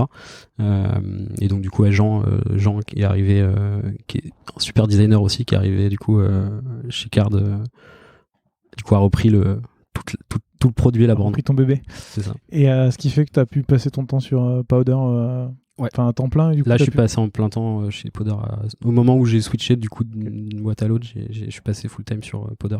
Et justement là-dessus, je voulais te demander, encore une fois, le produit est nouveau. Comment tu fais pour un peu le tester, le mettre en avant, voir? Tu parlais d'un Discord tout à l'heure. Est-ce que c'est le moyen que vous aviez pour parler avec des gens et pour s'assurer que ce que vous étiez en train de faire n'était pas déconnant ou... Ouais, donc on faisait beaucoup sur Discord. Donc ça, c'était avant que j'arrive. En fait, avant que j'arrive, toute l'équipe Market Growth de Powder est pareil, ultra brillante. En fait, ils avaient vraiment réussi à créer un Discord avec plein de monde, avec vraiment une communauté de joueurs, etc. Juste du coup un peu en teasant, tu vois, le type de produit que ça pouvait être, etc. Okay. Donc ça a été un peu ce qui nous a permis justement de, tu vois, fake it until you make it, tu vois, genre de tester un peu le produit en amont. Et à côté de ça, il y avait quand même un produit qui fonctionnait, donc qui avait été designé par le CEO et qui du coup qui bossait lui sur le produit, donc Stan. Et donc du coup, moi quand je suis arrivé, j'ai repris un peu, c'est pareil, j'ai repris un peu ce qui avait été fait, donc j'ai mis pas mal de temps aussi à essayer de recomprendre mine de rien le business, parce que c'est un nouvel écosystème, tu vois, tu repars avec plus rien à voir avec la banque. Zéro, ouais, c'est clair. Donc du coup, il y a eu pareil, tu vois, quelques mois un peu de réadaptation sur le produit. Et puis après, on a commencé à itérer sur nouvelles features, optimisation des features, essayer de comprendre justement les besoins qu'avaient les joueurs. Tu t'y es pris comment cette fois? J'imagine que tu faisais pas des goûters avec les streamers pour... Non, on faisait pas de ça, mais par contre on avait aussi pas mal justement via Discord, on avait pas mal de teams en fait, soit des ambassadeurs, donc pareil via l'équipe growth marketing de la boîte en fait qui avait été chercher justement des micro-influenceurs de différentes tailles pour justement aller leur demander leurs besoins sur des gens qui faisaient du stream, des gens qui jouaient, des équipes pro. Donc pareil, on a testé des produits autour du, tu vois, des tournois, autour des équipes, autour justement, enfin un peu comme sur Sands au final où les gens venaient vraiment, tu vois, pour l'outil, ce qui permet vraiment de découper, de gagner du temps en faisant toute ta création de vidéo. Et à côté de ça, t'essayes de les retain aussi sur. En fait, c'est aussi une plateforme sociale où vous faites les vidéos que t'as pris, tu peux aussi les poster. Et puis en les postant, tu passes t'es dans un tournoi avec un challenge, avec des choses à gagner, etc. Et donc, on testait en fait des choses toujours autour de la création. Comment le user il crée une vidéo et justement via la vidéo qu'il a créée sur la plateforme, comment on arrive à lui donner de la valeur pour qu'il reste sur cette plateforme. Et donc du coup ça s'est passé pareil par beaucoup d'entretiens avec des gens du coup dans différentes catégories quoi, des joueurs, des équipes, des streamers. Et à ce moment-là c'était que mobile et en fait on s'est rendu compte que là il y avait un besoin PC et c'est là où du coup on a commencé à bosser sur une application PC qui tournait du coup sur le même modèle d'AI quoi. Ok. Et là, j'avais une question aussi plus sur la brand. Encore une fois, je trouve que c'est le site, en tout cas ce que j'en ai vu, tu vois, à sa propre identité. Je reconnais un peu l'environnement gamer et tout ça. Est-ce que les entretiens que tu as fait avec toutes ces personnes-là aussi t'ont aidé à définir la brand et comment la mettre en avant? Moi, on a moins fait de tests côté brand. Okay. C'était plus nous au feeling sur ce qui nous parlait aussi, sachant que le creative director Yanis, enfin celui qui s'occupe vraiment de toute la partie marketing et image de marque, etc., est super bon aussi et lui il avait aussi cette vision justement de c'est un produit gaming mais c'est pas nerd dans le mauvais sens du terme, tu vois. On avait aussi un peu comme pour Card envie de faire une marque qui donne envie d'avoir des suites, qui donne tu vois, de pas être dans le kitsch des team e-sport, tu vois, qui sont très j'ai rien contre les team e-sport. Ouais, mais c'est un truc très très taiko, ouais, tu vois, c'est pas des vêtements que tu as envie de porter dans la rue, tu vois, limite tu vois, même si ça s'est quand même pas mal amélioré les dernières années, tu vois, je pense à Vitality par exemple où tu vois, c'est un peu plus mainstream ouais, mais tu vois les maillots de foot de l'époque, tu vois les maillots de gamer style maillots de foot avec des couleurs flashy et tout. Ouais. Tu vois, on voulait un peu s'éloigner de ça et avoir une marque du coup qui soit un peu plus premium, tu vois, plus lifestyle quoi, qui fasse moins gamer. Donc ça a été un peu le fil conducteur qui nous a amené à la marque. Et d'ailleurs, j'avais une question, mais ça peut regrouper Sound, Card et Powder. C'est tu travailles, je trouve, énormément sur à la fois la brand et à la fois le produit. Comment tu fais pour mixer un peu des deux? Genre, comment tu fais pour que la brand infuse dans le produit et pour que le produit se ressente dans la brand? On parle souvent dans ce podcast du fait que les deux sont cloisonnés, que les deux devraient discuter et que finalement tu te retrouves toujours à un truc où dans la brand tu ressens pas trop le produit et dans le produit tu ressens pas la brand et du coup tu as l'impression que c'est deux trucs totalement séparés. Toi, comme tu étais à chaque fois un peu sur les deux côtés de la pièce, comment tu faisais justement pour réussir à faire ce mix entre les deux et à faire en sorte que les deux se ressentent partout et que tu sois toujours dans le même écosystème? Je pense que ce qui a fait ça, c'est en partie que souvent j'étais tout seul et que je faisais les deux. Je pense que en fait ça a joué parce que il y avait un peu un truc où du coup je bossais sur la brand et après je bossais sur le produit et du coup je réutilisais pas forcément tout ce que j'avais fait sur la brand sur le produit moi-même, donc c'était peut-être moins dilué parce qu'il y avait moins d'intermédiaires, etc. qui concevaient le produit. Okay. Mais après c'est sûr, moi j'ai toujours eu envie aussi de sur les 3 produits sur lesquels j'ai travaillé, j'avais toujours envie que la marque elle soit assez forte et tu vois, de pas être dans quelque chose de trop neutre et faire en sorte que la marque ressorte vraiment, quoi. Donc tu vois, sur Card et sur Powder, dans les deux aussi j'ai travaillé avec des agences pour différents assets justement autour de la marque, donc qu'on fait donc chez Card c'était Makata, qui avait bossé sur la mascotte, donc il y a un petit panda qu'on avait décidé de faire, etc. Et qui avait fait un travail de ouf. Ils sont trop forts. Et du coup, à chaque fois, c'est aussi des collaborations justement avec ces agences et avec les users. Par exemple, le panda, pour le coup, on l'a designé avec les ambassadeurs de Card. Tu vois, on avait un WhatsApp. Makata, il m'envoyait les dessins, j'envoyais les dessins, il faisait des votes. On voudrait plutôt une girafe. Ah ouais, non, j'aime pas la girafe, je voudrais plutôt un panda, etc. Donc, on l'a fait avec eux, tu vois. On a fait les vêtements avec eux, on a choisi les. Et d'ailleurs, tous les tests qui avaient été faits de style de la mascotte, en fait, on avait pris de base, j'avais pris des photos des ambassadeurs, là, et qu'on avait dans le shooting vidéo, dans le shooting photo de Card. Et en fait, on avait refait les vêtements en 3D, tu vois. Ah ouais, on avait gardé un peu leur même style et tout, tu vois. Donc en fait, vous vous êtes directement inspiré d'eux. Ouais, c'est ça. Malgré eux, on les a intégrés dans les fringues du panda, mais du coup. Enfin, ce que je veux dire par là, c'est qu'à chaque fois, ça a quand même été beaucoup des collaborations avec des. Enfin, tu vois, sur Powder, par exemple, Romain, du coup, on a bossé avec Romain Brio. Que j'ai reçu dans le podcast. C'est l'épisode numéro 4, je crois. Que j'avais écouté, qui était très bien. Et qui est pareil, tu vois, qui est trop fort. Genre, sur Powder, il nous a super aidé, du coup, sur la brand. Donc, à chaque fois, c'est comment tu arrives aussi à collaborer avec les bonnes personnes sur le bon. D'ailleurs, comment t'as fait pour les choisir, ces personnes-là? Parce que collaborer avec les bonnes personnes, c'est facile à dire, mais comment tu fais pour trouver les bonnes personnes? Par exemple, tu vois, pour la mascotte de Card, je savais un peu tu vois, l'esprit que je voulais que la mascotte ait, tu vois, en termes de visuel, etc. Donc j'avais fait beaucoup de bench sur Insta, j'avais cherché plein de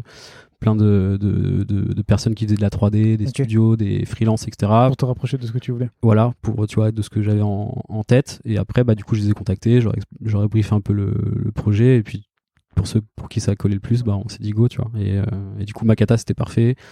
Et Romain, c'était un peu particulier parce qu'il avait déjà bossé avec Powder. Et ça s'était bien passé. Et moi, en plus, je le suivais depuis longtemps. Et je me suis dit, putain, c'est l'occasion de bosser avec jamais pour bosser avec lui. Donc c'est ce qui était trop cool sur les deux sujets, c'est que du coup j'ai pu bosser aussi avec des gens que je suivais et que je trouvais trop forts. Trop bien.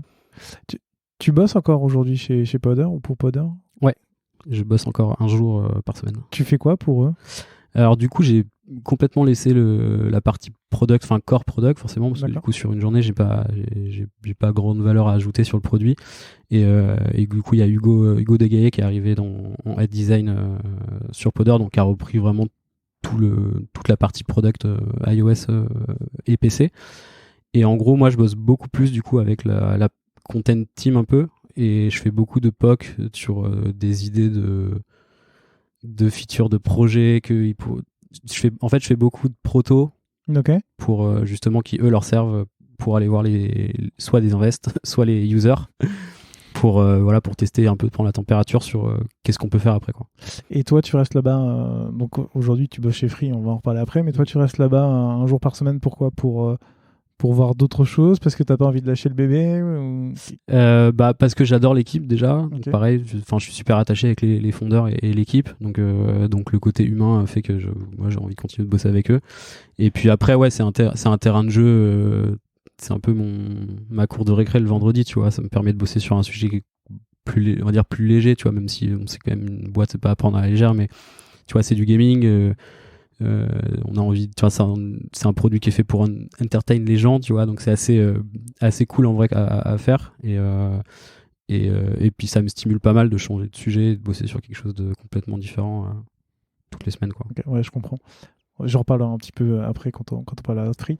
Est-ce que à côté de ça, tu fais aussi du freelance? Alors j'en ai fait un peu pendant que j'étais sur entre les du coup quand j'étais en freelance pour Podder, je faisais un peu de freelance en règle générale. Ok. J'avais fait quelques mini projets. J'avais bossé sur Opal, qui est un Ouais, j'ai découvert que c'est toi Qui qui est- avais bossé sur Opal. qui est un outil qui sert j'ai bossé avec Makata aussi dessus. Ok. Donc, c'est eux qui ont fait la petite pierre. Ouais, donc il y a un outil qui permet de maîtriser son temps d'écran sur son téléphone pour être Ouais. sûr que tu passes pas. Et sur PC et sur depuis PC. peu aussi avec une extension Chrome. Et du coup, avec eux, ouais, j'avais fait. Moi, j'avais pas bossé très longtemps. Hein. C'est à chaque fois, c'était plus un peu des design sprints d'une semaine ou deux où je faisais plein de propositions C'est eux qui venaient te chercher d'ailleurs pour ça, pour te dire voilà, on a besoin de ça, ou c'est toi qui. Sur Opal, ouais, je crois que c'était le fondeur enfin, c'était une reco en fait, c'est un pote aussi du fondeur de Podder. Après, l'écosystème startup est petit, donc. Mais c'est vrai que tous les projets que j'ai fait en free, ça a toujours été des intros, quoi. C'est-à-dire que tu vois, je suis pas sur Malte, enfin, j'ai pas vraiment cherché de projet parce que c'est pas.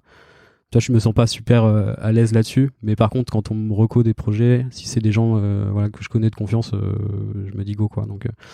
Donc il y avait eu Opal, j'avais bossé un peu avec Finari aussi, qui est un outil d'agrément d'agrégation de comptes pour ton patrimoine. Donc ça c'est pareil, j'avais bossé sur la brand, pas sur le produit. Quoi d'autre Moi j'en ai un, c'est Free Ligue 1 Uber Eats. Et Free League 1 Uber Eats, ouais. aussi. J'essaye de trouver une transition. Comment t'as fait pour justement, comme ça me fera la passerelle pour Free ensuite. C'était en 2020. Mhm. Comment t'as fait pour être justement mis en relation avec Free pour bosser sur cette partie-là, enfin sur cette application qui. Alors, attends, alors, étant hyper nul en foot, j'ai peur de dire une connerie et après de me faire taper dessus. Mais en gros, c'était l'application de Free qui permet en fait d'avoir les meilleurs moments de la Ligue 1, c'est ça, et des statistiques sur la saison, c'est ça? Ouais, ça te permet de recevoir du coup des extraits en quasi direct, donc des vidéos de maximum 30 secondes de tous les temps forts du match, quoi. Donc t'as pas un flux live où tu suis le match, mais c'est vraiment tu reçois plein de vidéos en fonction du déroulé du match. Et comment j'en suis venu là c'est via du coup un pote qui s'appelle Mathias Adam qui bosse enfin qui fait que du freelance qui lui avait eu du coup cette mission là et qui n'avait pas le temps de la faire. Donc en gros il m'avait intro avec le PO de l'époque qui était Arthur Dagar qui du coup m'avait contacté par mail en me disant bon bah Mathias m'a reco ton profil, apparemment t'as un peu de temps pour faire du freelance, on a besoin de faire une app pour dans 10 jours. C'est vraiment ça? Ouais, c'était plus ou moins ça. Il y avait quand même enfin c'était assez speed comme sujet. Et c'était pendant les confinements et tout, donc du coup je bossais 7 jours sur 7 je pense que avec le recul je le referai pas plus tard, mais bon là comme on était confiné j'avais dit bon vas-y je vais prendre la mission. T'as eu l'occasion, ok. Est-ce que cette mission c'était un marchepied pour ton rôle d'aujourd'hui ou pas du tout? Ouais, je pense que oui, parce que bah du coup donc, l'application elle a été faite, c'était vraiment comme une startup, quoi. On était sur un Slack avec un groupe de dev et puis du coup on bossait sur le produit. Et au final, je pense que le produit on a eu pas mal de petits bugs techniques au début au lancement parce que bah forcément c'était quelque chose de nouveau et qui avait été fait en quand même un temps assez record. Non, pas 10 jours sur le dev quand même. Ouais. Il y avait quand même plus de taf que ça. Mais je sais pas, enfin ça s'était bien passé, j'avais eu un super feeling avec les gens avec qui j'avais bossé. Et du coup Arthur, donc qui était le PO de l'époque, m'avait dit tu sais que genre chez Free il y a moyen qu'ils cherchent des designers et tout, donc c'est pas un truc qui pourrait t'intéresser. Et du coup je lui ai dit bon bah ouais je sais pas, tu vois je sais que ça se passe bien chez Podder, j'ai pas vraiment de raison de changer, etc. Donc il m'a dit bah je sais pas, réfléchis-y et puis je te file le contact de la directrice marketing et si jamais vous pouvez faire un call, quoi. Et donc du coup il m'avait fait une intro pour qu'on se rencontre et donc bah en fait j'y allais un peu voilà, sans... Comme ça? Ouais, comme ça, tu vois, parce que pour le coup, ça se passait vraiment bien chez Podder, donc j'avais pas de raison de me dire je vais partir, quoi. Puis finalement, c'est Free par rapport à toutes les autres boîtes dans lesquelles tu as bossé, c'est un gros groupe. Ouais, oui, non, ça n'a rien à voir. Donc ça n'a rien à voir avec tout le reste en plus. Avec le reste. Mais bon, je me suis dit pourquoi pas. Enfin, en fait, je pense qu'un telco concurrent serait venu. Je pense que je me serais pas vraiment posé la question parce que ne pas qu'il m'inspire vraiment, tu vois. Mais Free, tu vois, ça reste quand même une image de challenger aussi, tu vois, de boîte qui est un peu en marge justement des autres telcos, etc., qui a quand même une ADN particulière, etc. Donc je m'étais dit, bon, tu vois, s'ils veulent qu'on se voit, ça peut valoir le coup de tester. Et donc je suis venu au bureau rencontrer du coup Camille Perrin qui est directrice marketing, et du coup il y avait Xavier aussi, Xavier Niel qui était au meeting, et donc du coup on a discuté un peu du poste. T'as quand même la grosse intro directe en arrivant. Ouais, c'était un peu stressant au début. J'imagine. Je t'avoue que c'était pas. T'étais au courant? Moi, j'avais pas prévu vraiment. Ah. Non, en fait, j'avais pas prévu de base. J'ai pas envie de dire de bêtises, mais il me semble que je devais voir juste Camille, et puis elle m'avait lancé. Au fait, il y aura aussi, il y aura Xavier au meeting. Et du coup, j'avais fait ok. Donc du coup voilà, j'étais venu un vendredi soir au bureau. Et puis voilà, on a un peu discuté du poste. Ils m'ont expliqué, enfin pas vraiment du poste parce qu'il n'y avait pas vraiment de fiche de poste. C'était plus en fait voilà les besoins qu'ils avaient, tu vois, l'ambition long terme de la marque, de l'image qu'ils voulaient, tu vois, que la marque ait, etc. De tous les chantiers produits qu'il pouvait y avoir, etc. Et donc du coup, c'est vrai que quand je suis sorti du meeting, je me suis dit putain, c'est vrai que ça a l'air intéressant. On va revenir sur tout ce que tu as dit sur ton rôle et tout ça. Et juste pour finir sur cette histoire-là, du coup, ça se passe comment une fois que tu as fait cette rencontre-là? Tu fais quoi? Tu passes d'autres entretiens ou on te dit juste ok, viens? Non, on s'est revu une autre fois. Après, on a un peu discuté aussi en parallèle, voilà, par message. En plus, c'était je crois que c'était en période de Noël, donc il y avait aussi, tu vois. C'était pendant la période de couvre-feu, tout ça en plus, non? Non, c'était à Noël, mais tu sais, t'avais toute la période des fêtes, etc. Et en gros, je m'étais dit, bon, bah, je vais réfléchir, je reviendrai vers vous, quoi. Et du coup, c'était un peu un casse-tête parce que c'est vrai que du coup, j'étais quand même vraiment content chez Podder. Ça me faisait un peu mal de leur dire que je m'en allais, mais en même temps, bah, le projet était quand même assez excitant. Et donc, du coup, on s'était revu encore pour affiner. Et puis moi, j'avais quand même aussi d'autres questions là sur comment ça pouvait se passer, et puis bah, sur le fait potentiellement du coup de rester aussi un jour chez Podder pour voir d'autres pas choses. trop m'éloigner aussi. Enfin, j'avais un peu peur en fait, je savais pas vraiment dans quoi tu vois, dans quoi je m'embarquais, et puis je savais pas non plus si même moi j'allais, tu vois, correspondre et avoir les, tu vois, les épaules et tous les, comment dire, toutes les qualités qu'il y avait besoin pour le poste, quoi. Donc je m'étais dit bon, ok, on peut tester, quoi. Ok. Très bien. Est-ce que tu peux nous présenter un peu Free? Parce que moi, dans mon image de consommateur lambda, Free, c'est un opérateur internet et un opérateur mobile. Est-ce qu'il y a d'autres éléments que j'ai pas en tête qui seraient intéressants d'évoquer pour qu'on ait vraiment une vision complète de ce qu'est Free? Ouais.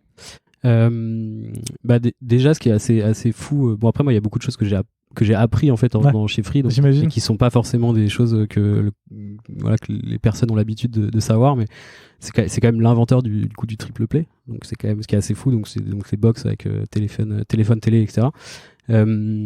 Et donc du coup, je pense qu'en plus d'être provider d'internet, etc., c'est aussi du coup la création des box, donc il y a des free box d'ailleurs. Et donc du coup, bah c'est aussi une boîte très tech dans le hardware, donc du coup en plus d'être dans le côté plus télécom, il y a aussi une branche B2B depuis un petit peu plus d'un an, donc Free Pro, qui est pareil, qui est une offre mobile et internet pour les entreprises. Et puis quoi d'autre? Ouais, je pense que c'est déjà pas mal. C'est déjà pas mal. Très bien. Si on revient un petit peu sur toi, maintenant qu'on a un peu le contexte de ton arrivée de la boîte, toi, en tant que Head of Design, c'est quoi du coup ton rôle et tes missions? En gros, du coup, quand je suis arrivé, il y avait des designers dans certaines équipes, dans certains pôles, certains plus ou moins, on va dire, matures. Donc t'as des équipes, donc une équipe qui bosse sur les applications Freebox notamment, qui sont hyper lean, voilà, qui ont une vraie expertise en UX, dans la recherche utilisateur, etc. Donc t'as des petites entités avec des designers, t'as des équipes où du coup il y en a pas, et où du coup c'est plutôt des devs qui vont faire du design, etc. Donc c'était assez c'était pas du tout uniformisé entre les différents touchpoints de l'expérience prospect ou abonné. Et du coup, moi, mon vrai rôle, enfin en tout cas ce pourquoi on m'a recruté de base, c'était vraiment se dire ok, comment on arrive à élever vraiment le niveau design dans la boîte, pour que sur tout le parcours d'un prospect ou d'un abonné, on parle au nom d'une marque free qui soit cohérente, et qui soit uniforme, et qui soit aussi de qualité, dans le sens où t'as beaucoup d'interfaces par exemple qui ont été faites il y a 10 ans, qui n'ont pas beaucoup évolué, etc. Et en fait, quand tu vois, le fait de faire des box, d'être une boîte super innovante, etc., et à côté d'avoir potentiellement certains produits, enfin, quand je dis produits, c'est produits digitaux, mais certaines apps qui soient, tu vois, vraiment pas du tout dans l'air du temps, pas du tout simple à utiliser, à l'image de la marque, etc., franchement, ça ternit, et ça crée un peu un décalage entre les produits. Donc le but, c'était vraiment ça, c'était voir comment on pouvait mettre une place plus importante du design dans l'entreprise. Et quand tu parles du design, la question qui me venait, c'est est-ce qu'on parle vraiment uniquement de design d'interface, et est-ce qu'on parle juste du web, des applis et de la télé, ou d'autres choses? Est-ce que tu es impliqué aussi dans le branding? Est-ce que tu es impliqué dans les produits physiques? Est-ce que tu es impliqué dans les boutiques? Où est-ce que tu te situes, toi, en tant que head of design, sur ces différents touchpoints? Du coup, j'ai une vue et un poste assez transversal, en fait, puisque du coup, pour aussi un peu expliquer le fonctionnement, donc on a une agence, on va dire, on a un studio en interne, donc qui fonctionne vraiment comme une agence avec 12 designers, enfin 12 graphistes, illustrateurs et motion, qui sont vraiment, du coup, qui bossent pour la brand, pour Free, et du coup pour toutes les entités de Free, quoi. Donc quand je dis entités, c'est du coup que ce soit du Free Mobile ou Freebox, que ce soit du coup les campagnes d'affichage extérieur, du digital. Donc vraiment toutes les créations sont faites chez nous.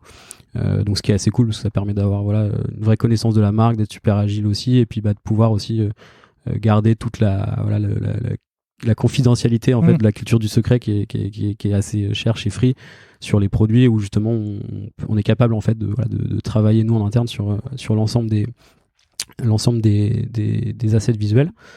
Donc il y a cette partie brand, et puis il y a aussi du coup la partie product, où du coup il y a pas mal enfin, quand je suis arrivé, il y avait pas tant de designers product que ça, à part du coup ceux dans l'équipe Freebox app. Mais du coup t'avais quand même quelques designers, mais c'était du coup très siloté, parce que chacun était un peu c'était comme si c'était dans une start-up au sein d'une grosse boîte, tu vois. Donc t'avais pas forcément d'échange entre les équipes, etc. Et donc moi aussi, mon but, c'était, donc ça a été vraiment ce que j'ai fait pendant les 3 premiers mois, c'était beaucoup de rendez-vous avec un peu tous les pôles, toutes les équipes, que ce soit design ou que ce soit des profils un peu plus PO, pour aussi comprendre comment ils travaillaient, les besoins qu'ils pouvaient avoir, les frustrations qu'ils pouvaient avoir, justement, de ne pas avoir soit de designers dans leurs équipes, soit d'avoir des designers, mais d'être assez isolés, et puis le studio paraît très loin, enfin, il n'y avait pas forcément d'échange. Et donc moi, du coup, mon but, c'est vraiment d'avoir une vision transversale de toutes ces équipes qui travaillent sur, du coup, tous les supports, donc que ce soit comme tu disais, en boutique, sur du digital, sur les sites, sur les produits, etc., pour justement faire en sorte que le tout soit le plus uniforme possible. Ok, et du coup, là, je vois bien la séparation qu'il y avait à l'époque entre un studio, on va dire, plus brand, et des product designers un peu partout. Ouais. Aujourd'hui, après 1 an et demi, comment ça a évolué? Comment est le pôle design chez Free? C'est toujours, il y a toujours des product designers un peu éparpillés dans des équipes, puisque, enfin, typiquement, sur des produits, par exemple, comme Oki by Free, donc une application qui te permet de regarder la télé depuis ton player de ta Freebox, et puis sur mobile aussi, depuis peu. Ils fonctionnent vraiment, tu vois, en autonomie. Donc en fait, ils ont leurs designers, ils ont leurs produits. C'est vraiment une start-up au sein du groupe. Et du coup, ça, t'en as plusieurs qui bossent sur différents sujets. je pense que ce qui a changé, c'est que maintenant on a au moins déjà on a un des premiers chantiers qu'on a fait quand je suis arrivé, c'était de tout passer sur Figma, donc toutes les équipes. Parce que bah voilà, il y a des équipes par exemple où il n'y avait pas de designer, donc tu n'avais pas de maquette. Okay. Donc tu vois, tu récupérais le projet, il n'y avait aucune maquette, c'était juste la prod. Il fallait faire des screenshots. Donc enfin, c'était éparpillé, tu avais des équipes qui étaient sur Adobe XD, tu avais des équipes qui bossaient sur Sketch. Enfin, tu avais vraiment de tout et forcément bah, tu te retrouves un peu avec un melting pot de plein de choses. Au final, tu peux pas réutiliser ce qui est fait ailleurs. Et donc bah, ça t'amène aussi à ce que tout soit du coup pas uniformisé, parce que pas centralisé quoi. Donc les premières missions, ça a été voilà de voir un peu tout le monde, toutes les différentes équipes, et puis du coup après de commencer voilà mettre une base solide, mettre tout le monde au même endroit pour essayer justement que le design soit on va dire centralisé, même si les gens sont dans des équipes différentes, voilà, d'essayer de faire en sorte qu'il y ait des rituels aussi avec les différentes personnes, etc. Merci pour la transition. Justement, c'est là, j'ai l'impression encore que tu as quand même différentes équipes. Comment les équipes font pour se parler entre elles? Et du coup, ouais, c'est ça, quel rituel tu as mis en place pour que chaque équipe puisse se parler pour savoir à peu près qui en est où, sans forcément non plus que tu parles d'un projet qui concerne qu'une équipe à une autre équipe qui peut... Ouais. Alors déjà, il y a aussi, il y a un point que j'ai pas dit aussi, mais quand je suis arrivé, on a aussi recruté pas mal de product designers. Okay. Quand je dis pas mal, c'est 5. Donc c'était quand même un bon step en nombre d'équipes qui sont du coup dans le pôle, on va dire, digital et qui travaillent en fait vraiment en squad. Donc chacun est responsable d'un je vais pas dire d'un produit parce que ça peut être un ensemble de produits, mais ça peut être voilà, tout ce qui va être lié à l'assistance, tout ce qui va être lié à Freemobile, tout ce qui va être lié à Freebox, etc. Donc c'est vraiment des pôles avec à chaque fois du coup un Triforce quoi, PO, Dev, Design, mais qui bossent sur des sujets différents. Et pourquoi je disais ça ? Ah oui, parce que du coup forcément ces équipes-là, c'est aussi l'inconvénient de bosser en squad, c'est que mine de rien t'es quand même un peu siloté parce que tu restes dans ton équipe et t'échanges pas forcément avec le designer, etc. Donc c'était important, je pense, au début de mettre en place. Donc, on a un point design une fois par mois avec du coup tous les différents designers des différentes équipes. Okay, y compris brand ou juste Non, ça reste que produit, pas la brand. Mais du coup des différentes apps, donc de hockey, des gens qui vont bosser sur les sites Freemobile, les gens qui vont bosser sur les sites des outils internes aussi parfois, sur les outils de groupe, etc. Et le but de ça, c'était de faire en sorte que déjà les gens se rencontrent, parce que t'as pas forcément le temps quand t'es dans ton rush de discuter avec d'autres personnes. Donc c'était aussi créer un lieu d'échange pour que les gens se rencontrent. Et puis et du coup le but du meeting, c'est vraiment que chaque équipe présente à chaque fois 2 ou 3 projets sur lesquels ils ont travaillé du coup pendant le mois. Okay. Et quand je dis présenter le projet, c'est présenter le projet et le process et la façon dont il a été fait aussi. Pas montrer juste le résultat. Oui. Bon voilà, on a sorti ça, voilà c'est en ligne quoi. C'est vraiment on a sorti cette feature et voilà comment on a fait.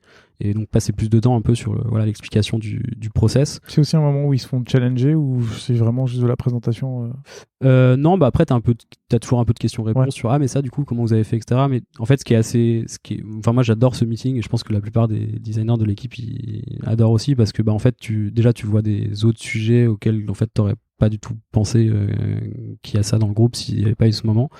Et puis du coup ça force les gens aussi un peu à apprendre à présenter, à justifier un peu les choix, etc.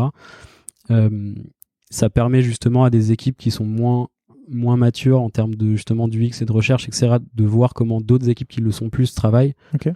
Donc après, typiquement une équipe qui va bosser sur qui va expliquer qu'elle a fait une guérilla testing, je sais pas, à Saint-Lazare pour tel sujet, etc.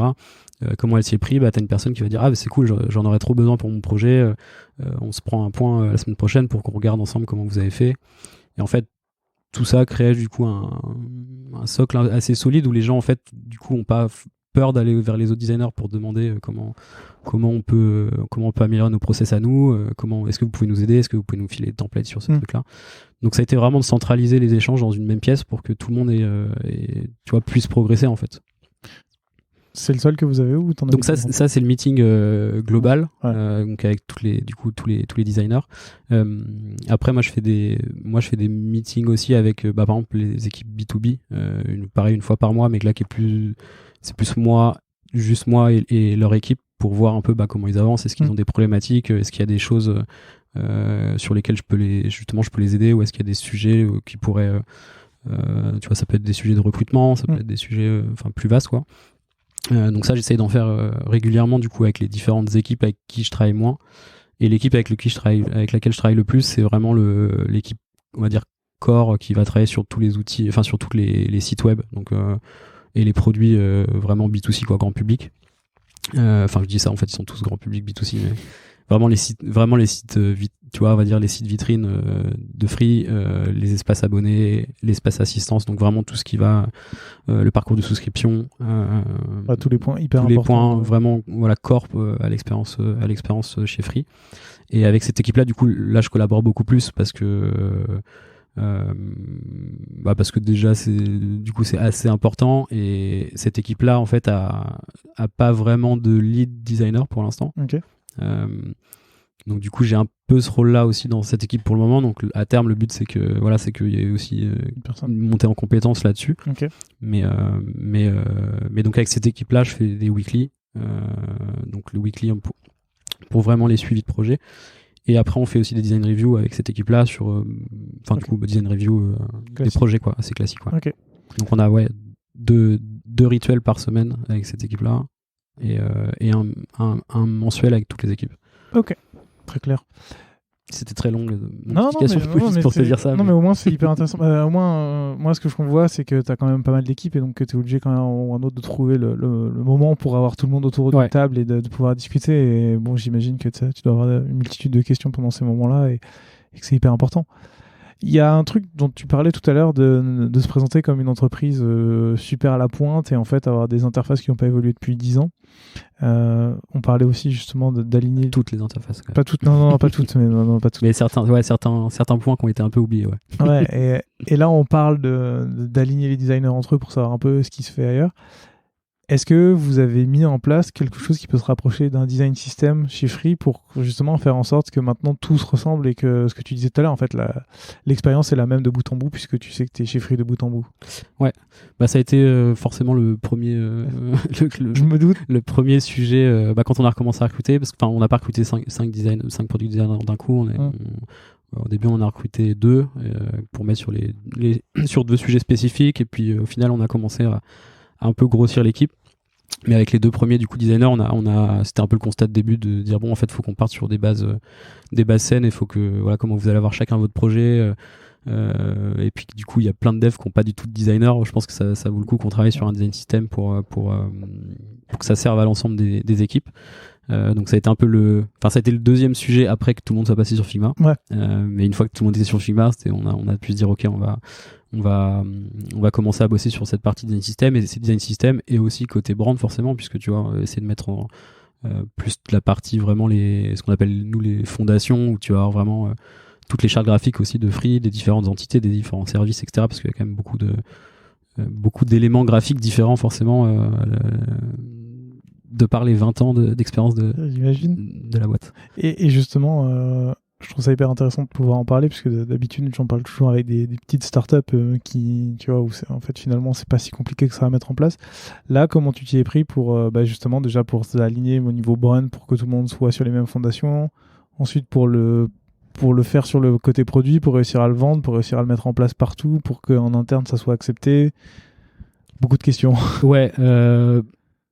Alors déjà, le design system est pas terminé. Ça se termine jamais, mais nous, on est vraiment, on est très loin d'avoir un design system. Ce qui est normal aussi. Comme plein de boîtes peuvent avoir. Bon, après, ça fait 1 an qu'on bosse dessus, donc c'est quand même.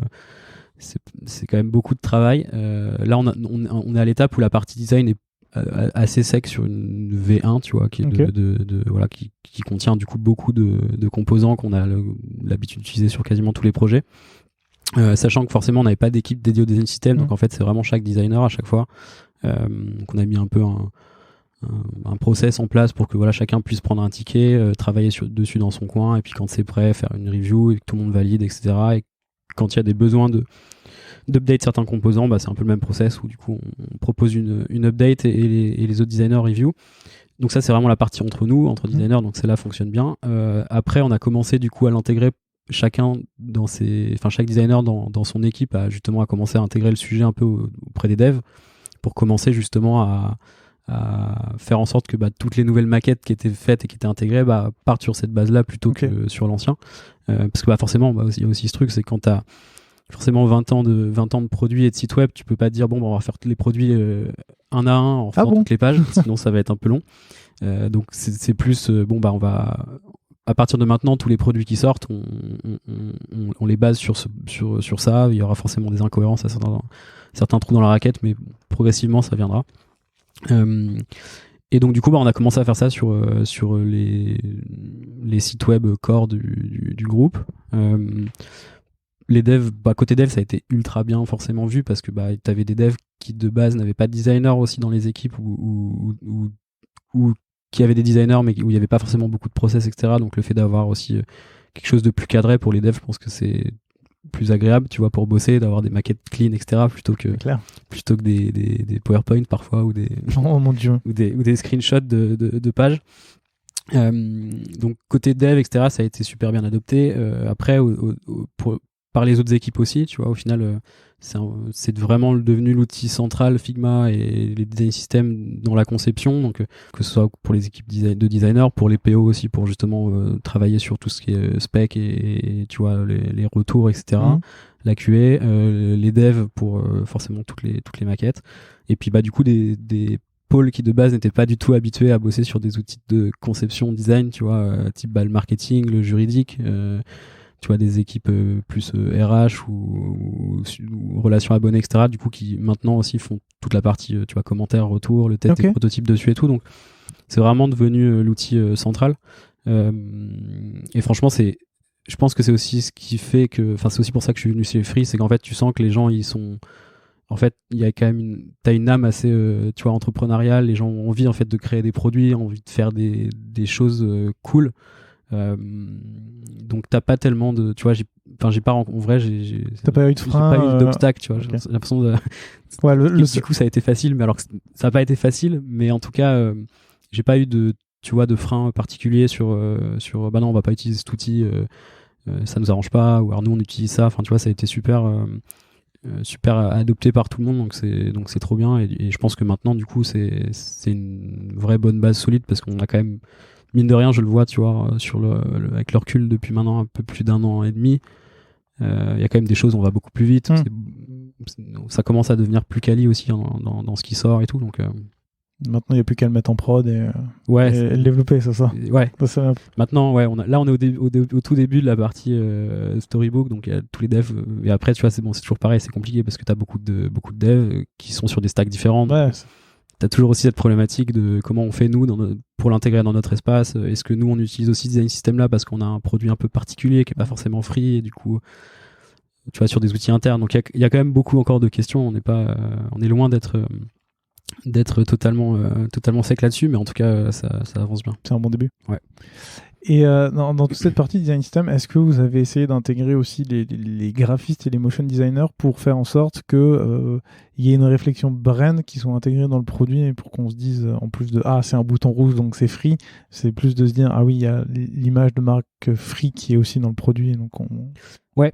Pas suffisamment. On n'a pas encore craqué tu vois, la relation parfaite brand product. Ouais. Et encore, je pense qu'on peut encore s'améliorer, mais c'est quand même beaucoup mieux. Il y a du coup, avec le studio, on travaille aussi maintenant pas mal d'assets sur Figma directement, ce qui n'était pas forcément le cas. Et en fait, historiquement, tu as beaucoup de brands qui vont bosser sur Illustrator ou sur InDesign, parce que quand tu fais du print, etc., c'est quand même beaucoup plus pratique.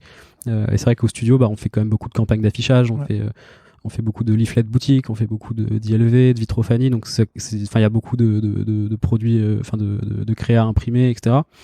Donc le numérique, il y a un côté un peu nouveau aussi, donc le studio en fait tu vois, il y a certaines personnes aussi de studio qui apprennent un peu du coup à utiliser Figma, plutôt que de faire les icônes sur Illustrator, on va tester les faire sur Figma pour les intégrer dans le design system et que ce soit pas complètement décorrélé comme ça pouvait l'être avant. Donc c'est pas encore parfait, mais en tout cas on essaye du coup de centraliser au maximum les deux éléments, donc tout ce qui va être du coup illustration, iconographie, toutes les demandes d'assets, les créations qui sont faites, les bannières, etc., donc par la partie brand, sont maintenant faites du coup sur Figma. Okay. Et du coup, il y a aussi un peu plus du coup d'interaction forcément, puisque c'est sur les maquettes où travaillent les product designers. Donc tout le monde parle la même langue, tout le monde parle la même langue, ça commence à être plus fluide aussi. Donc il y a encore plein de trous dans la raquette. Mais bien sûr, mais ça commence à se mettre en place de telle sorte que les deux équipes Ouais. Et c'est assez, je pense, bénéfique aussi parce qu'en vrai, des fois, tu peux avoir, je trouve, ce truc où quand tu fais du product, tu vois, tu comprends pas trop ce que les gens à la brand ils font, et puis t'as l'impression qu'ils comprennent pas ton métier, et tu dis ouais mais nous on est pour les utilisateurs, etc. Et en fait, c'est assez marrant parce que quand tu fais de la brand, tu travailles aussi pour les utilisateurs, t'as les mêmes types de post-test aussi qu'on fait comme on ferait avec du product, où on va analyser les campagnes qu'on a faites, si elles ont fonctionné, est-ce que les gens l'ont reconnu, est-ce que tu vois, donc t'as les mêmes pratiques, mais sur deux angles différents. Donc ça permet aussi de se rendre compte que les deux approches sont ultra complémentaires. Enfin, les deux métiers sont ultra complémentaires et qui peuvent pas être dissociés, quoi. Donc c'est important justement que ça soit le plus fluide possible, et j'espère qu'on arrivera à un niveau de fluidité optimale d'ici peu. On va reparler des tests utilisateurs. J'avais juste une question à te poser avant sur, tant qu'on parle de la brand, c'est comment ça se passe du coup la relation entre le design et le marketing maintenant. Est-ce que j'imagine que sur le produit il y a moins d'impact, mais sur la partie brand, comment le marketing influe dessus et comment joue la relation du coup entre le studio et le market? Ouais. Le studio est rattaché au marketing déjà. Donc en fait, c'est une vraie collaboration marketing studio, c'est-à-dire que les campagnes, quand je parlais tout à l'heure, les campagnes qui sont lancées, tous les temps forts et tout qui sont lancés, ils sont vraiment lancés en binôme, quoi. Donc tu as vraiment le marketing qui travaille avec le brand design. Là où c'est un peu plus nouveau, c'est plus la conception du coup côté marketing et product, où du coup il y avait moins cette relation-là historiquement, puisque forcément si t'as pas d'équipe de designers, t'avais un peu tu vois, t'as des briefs qui arrivent, les devs le font, enfin t'es un peu plus sur un tu vois, où tu coches des tickets, tu vois, alors que maintenant on est sur quelque chose de beaucoup plus collaboratif, où du coup on va faire des kick-offs avec les équipes market pour comprendre le besoin, les nouvelles offres qu'on va faire, et on essaye d'inclure à chaque fois du coup du produit, de la brand, le market, et faire en sorte que tout le monde ait le même niveau d'information, et donc comme ça tout le monde avance ensemble, tout le monde avance en même temps, quoi. Hyper clair, hyper intéressant. Tout à l'heure, tu parlais des tests utilisateurs, enfin en tout cas des tests sur les campagnes d'affichage qui ont été faites. Ouais. Est-ce que, j'imagine qu'avec Free, quand tu as plusieurs millions d'utilisateurs, tu peux pas non plus faire tout et n'importe quoi. Il faut pas que ça pète, parce que si tu n'as plus Internet, c'est un peu le bazar. Ouais. Est-ce que vous mettez justement en place des tests utilisateurs, et comment vous y prenez pour les faire? Quand tu parles de tests utilisateurs, du coup tu parles de côté brand ou côté... les deux, tant qu'à faire. Ouais. Brand, en fait, t'as beaucoup de ce qu'on appelle de post-test, donc c'est un peu différent sur la partie brand, du coup, parce que tu fais pas vraiment tester en amont ta créa, parce qu'en fait souvent c'est une offre, un produit que tu mets en avant, donc tu peux pas vraiment spoiler donc t'as quand même un souci de confidentialité. Par contre, t'as pas mal d'outils du coup qui sont faits par tu vois, quand tu vas bosser avec JC Deco sur des campagnes d'affichage, en fait eux ont des outils pour savoir si à 25 mètres ton claim est bien lisible, quelle zone va être regardée quand tu passes en voiture, quelle zone va être passée quand tu regardes à pied. Donc tu as aussi beaucoup d'outils en fait qui te permettent de savoir un peu en amont ce qui va se passer. C'est ça, ça te permet en tout cas de prévoir, et après c'est un peu comme pour du product où tu as des bonnes pratiques, et tu vois, en termes de taille, de respect de disposition des éléments, etc. Qui est quelque chose que je connaissais pas du tout avant, donc c'est aussi un des points super enrichissants que j'ai eu chez Free. Mais c'est vrai que du coup t'as une heatmap, tu vois, de qu'est-ce que les gens vont regarder en premier sur la campagne, etc. Donc ça, tu l'as en amont. Et puis après, une fois que la campagne est faite, t'as toute la partie post-test, en fait, où du coup, pendant que la campagne est là, par exemple, tu vas retirer le logo de l'affiche, et puis tu vas demander aux gens c'est quoi la marque. Et du coup, ça te permet de savoir est-ce que ton message il est clair, qu'est-ce qu'on vend, tu vois, est-ce que la marque est reconnaissable, est-ce que du coup tu vois, est-ce que tu achèterais cette offre, est-ce que tu penses que c'est free, enfin t'as vraiment tout un questionnement qui est fait pendant la campagne aussi, qui te permet la campagne d'après d'ajuster en fonction de... c'est a posteriori du coup pour des questions de confidentialité et tout ça. Beaucoup, beaucoup après. Mais du coup, ça te permet aussi d'aiguiller après les campagnes. Tu vois les campagnes qui marchent le mieux ou pas. Voilà. Trop intéressant. Ça, c'est super nouveau pour moi. Je connaissais pas du tout avant. Et j'imagine que sur le produit, ça marche un peu différemment, mais est-ce que pareil, vous faites des tests où il y a aussi des questions de confidentialité sur certaines offres et donc tu peux pas le tester et tu es obligé de... Ouais, alors du coup, ça dépend vachement du projet et du contexte. Effectivement, tu as des sujets qui sont top confidentiels, donc du coup, on fait pas vraiment d'user test dessus ou on les déguise un peu, mais du coup, c'est toujours un peu biaisé, quoi. Ouais, bien sûr. Après, par contre, sur tout ce qui est service et tu vois, on va dire update des produits actuels, etc. Ça, on en fait de plus en plus. Donc, on est loin d'être une boîte ultra test utilisateur. Tu vois, on n'a pas non plus des rituels où on en fait toutes les semaines. Donc, après, je pense que suivant les sujets, on n'a pas non plus parfois besoin de tests parce que, comme tu disais, on a aussi quand même beaucoup d'utilisateurs, donc on a aussi pas mal de data. Donc, ça nous permet aussi d'aiguiller certains choix produits parfois. Mais sinon, donc on fait des user tests à distance et en physique pour les produits, donc quand c'est des mises à jour de produits aussi pour comprendre les besoins, donc en amont de lancement de certains services aussi des fois, qui sont plus du coup des tests, des questionnaires quali qu'on peut envoyer aussi à la base abonnée, qu'on peut display sur le site, qu'on peut display qui font rentrer dans des funnels qui permettent justement de savoir aussi sur quoi faut qu'on bosse après. Et après, on a aussi la chance d'avoir des boutiques, donc il y a pas mal de designers qui vont en boutique aussi directement pour faire tester du coup des solutions, ou qui vont dans la rue à Saint-Lazare pour aller faire tester des choses. Donc sur tout ce qui n'est pas confidentiel, on essaye d'en faire un minimum et le plus souvent possible. Trop bien. Et quand on a parlé au tout début, tu parlais de Cards où tu faisais du service client. Est-ce qu'aujourd'hui, c'est encore un truc que tu fais, ou est-ce que tu pousses un peu tes équipes à essayer de faire du service client, ou sinon, comment vous réussissez à obtenir des retours? J'entends des retours produits, pas des retours genre ma box, elle marche pas, ça vous intéresse pas, j'imagine, mais comment vous faites pour obtenir ces retours de la part d'autres services qui vous intéressent, vous, pour faire progresser le produit? Alors c'est une bonne question. On a un pôle du coup voix de l'abonné, MCRN, qui s'occupe vraiment de tout ce qui est t'as la partie hotline, mais c'est vraiment tous les retours en fait des abonnés, donc ils peuvent venir, donc ça peut être des demandes, ça peut être des bugs. Tu parlais des problèmes de service, mais les problèmes de service en vrai on les inclut aussi vachement dedans parce que ça peut être très lié. Enfin tu vois, je sais pas, tu vois, tu souscris une box. Tu te rends compte qu'il n'y a pas internet, mais en fait ça se trouve tu as juste mal branché la prise et en fait du coup c'était pas assez explicite dans l'onboarding de ta box ou ce genre de choses. Donc on essaye aussi de comprendre d'où vient le problème. Des fois quelle est la raison. Tu vois, on peut avoir des fois on a des pics d'appels pour un besoin spécifique et en fait on se rend compte que c'est parce que cette feature là elle est pas claire en fait au moment de l'appel. Donc tous les feedbacks sont on va dire un peu analysés. Et après, en fait, c'est beau. Du coup, comme on a un pôle qui est dédié à ça, c'est pas de l'information qu'on a en permanence, c'est plus de l'information qui est à dispo et qu'on va chercher, quoi. C'est-à-dire que si on bosse sur un nouveau produit ou une nouvelle offre ou une refonte d'une feature ou d'un produit, on va aller demander spécifiquement est-ce qu'on pourra avoir les données, est-ce qu'on pourra avoir des verbatims sur ce sujet-là, est-ce que c'est un problème que les gens rencontrent souvent, est-ce que pas du tout, quel type de personne. Après, on essaie d'avoir le plus d'infos possible, mais du coup, on a un pôle dédié qui okay. Trop bien, ça. C'est un grand luxe. Ouais, c'est assez pratique. Mais par contre, nous, on fait pas pour répondre à la question sur est-ce qu'on fait du support, on n'en fait plus. Je m'en suis douté. Mais c'est dommage parce qu'en vrai, je trouve que c'est assez formateur en fait de passer la journée dans la peau de quelqu'un qui fait du support et de comprendre. Enfin, je me souviens qu'à Card, c'était.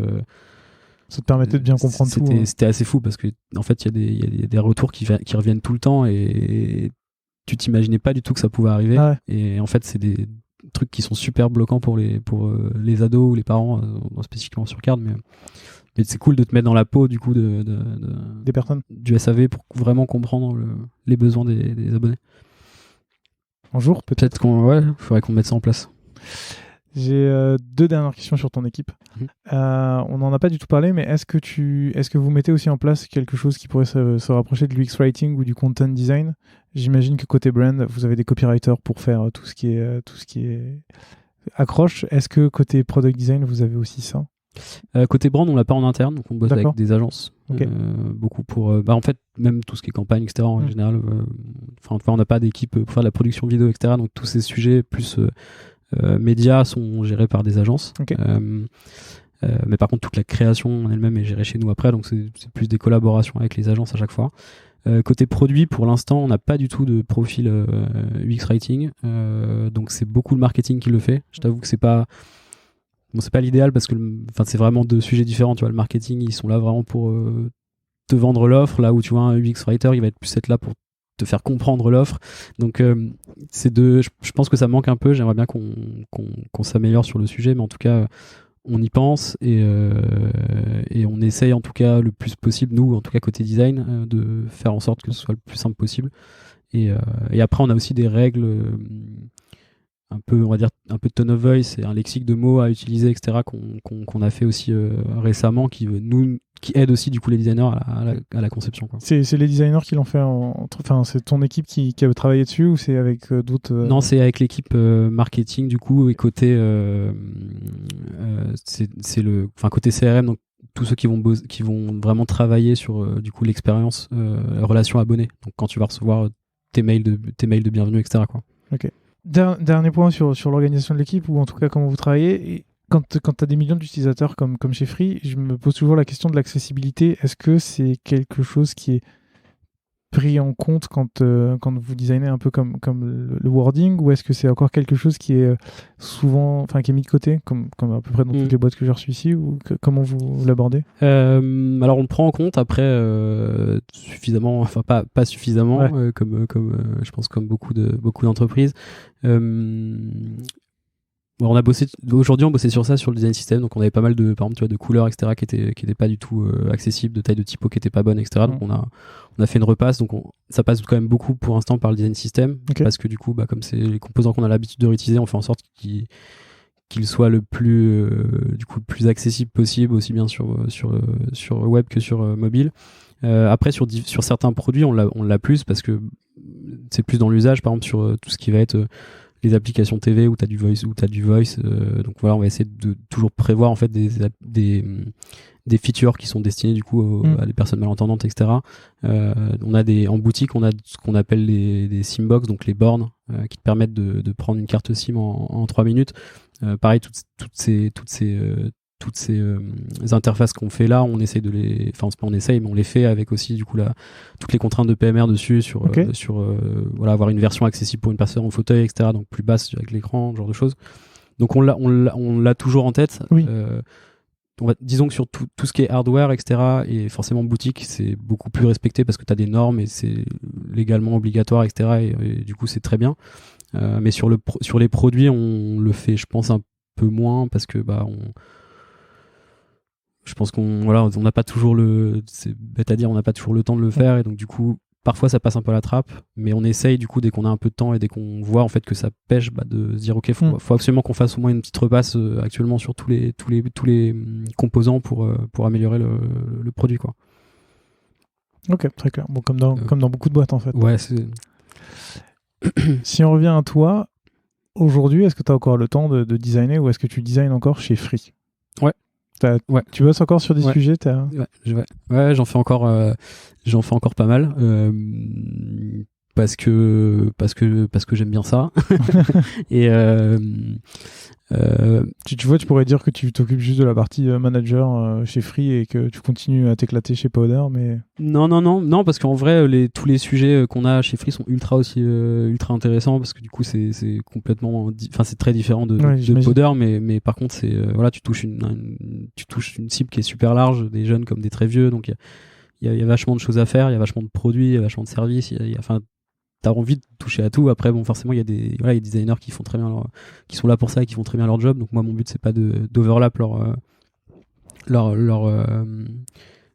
périmètre, mais en fait, je suis plus là en backup. C'est-à-dire que souvent, je vais aider un peu sur la partie design system. Par exemple, je contribue pas mal parce que comme chaque designer est dans une équipe et n'a pas forcément le temps, et qu'on n'a pas une équipe dédiée à ça, j'essaye de faire en sorte de passer un peu de temps dessus fréquemment, et puis du coup après je vais aider un peu sur des sujets quand il y a des rushs, quand il y a des besoins. C'est plus un peu du pair design avec certaines équipes, quoi. Mais je fais pas de projet moi tout seul où j'ai un périmètre à gérer, un scope. T'interviens plus de manière sporadique. Ouais, c'est un peu ponctuel. Ouais. Ok. Du coup, c'est quoi la suite pour toi chez Free et c'est quoi la suite pour tes équipes dans les prochains mois, prochaines années? J'espère qu'on va continuer sur cette lancée parce que je suis vraiment ultra content du mindset et de ce qui sort un peu depuis plusieurs mois. Tu sens que les choses avancent et tout. Donc ça, c'est archi cool et du coup, c'est aussi le truc qui est vraiment bien chez Free, c'est que du coup, on nous donne les moyens de le faire, on nous bloque pas. Donc en fait, tu vois, toute cette partie justement sur les user tests, sur aller en boutique, etc. En fait, tout le monde est ultra preneur de ça. Les conseillers sont ultra preneurs qu'on leur demande leur avis sur comment ça se passe en boutique, est-ce qu'ils ont des problèmes sur leurs outils et tout. Donc tout le monde est ultra bienveillant et ouvert sur la partie design. Donc nous, ça nous permet justement de tester. Donc c'est assez cool parce qu'on a du coup un boulevard pour améliorer tous les process. Après, forcément, il y en a qui prennent du temps, on priorise. J'aimerais bien qu'on bosse sur une partie un peu plus, tu vois, carrière pass. Donc c'est plus moi sur ma partie à moi, mais voir comment on pourrait faire en sorte que voilà les designers aient aussi une carrière au sein de Free, comment ils pourraient évoluer, qu'ils se fixent aussi des objectifs qui sont vraiment liés à leur progression, design, etc. Sachant qu'en plus, pareil, l'entreprise elle accompagne vachement sur la partie formation, donc il y a beaucoup de formations en interne, les gens peuvent accéder à des formations extérieures ou des formateurs qui viennent en interne, donc il y a vraiment une marge de progression. Donc on va essayer de continuer sur cette lancée-là, faire en sorte que les gens progressent, que les équipes se sentent bien. Je pense pas scaler trop vite parce que du coup on commence à avoir une bonne petite équipe, mais les process sont parfois un peu encore bancals, forcément comme c'est récent, donc on essaye quand même de stabiliser, de trouver une routine et un rythme.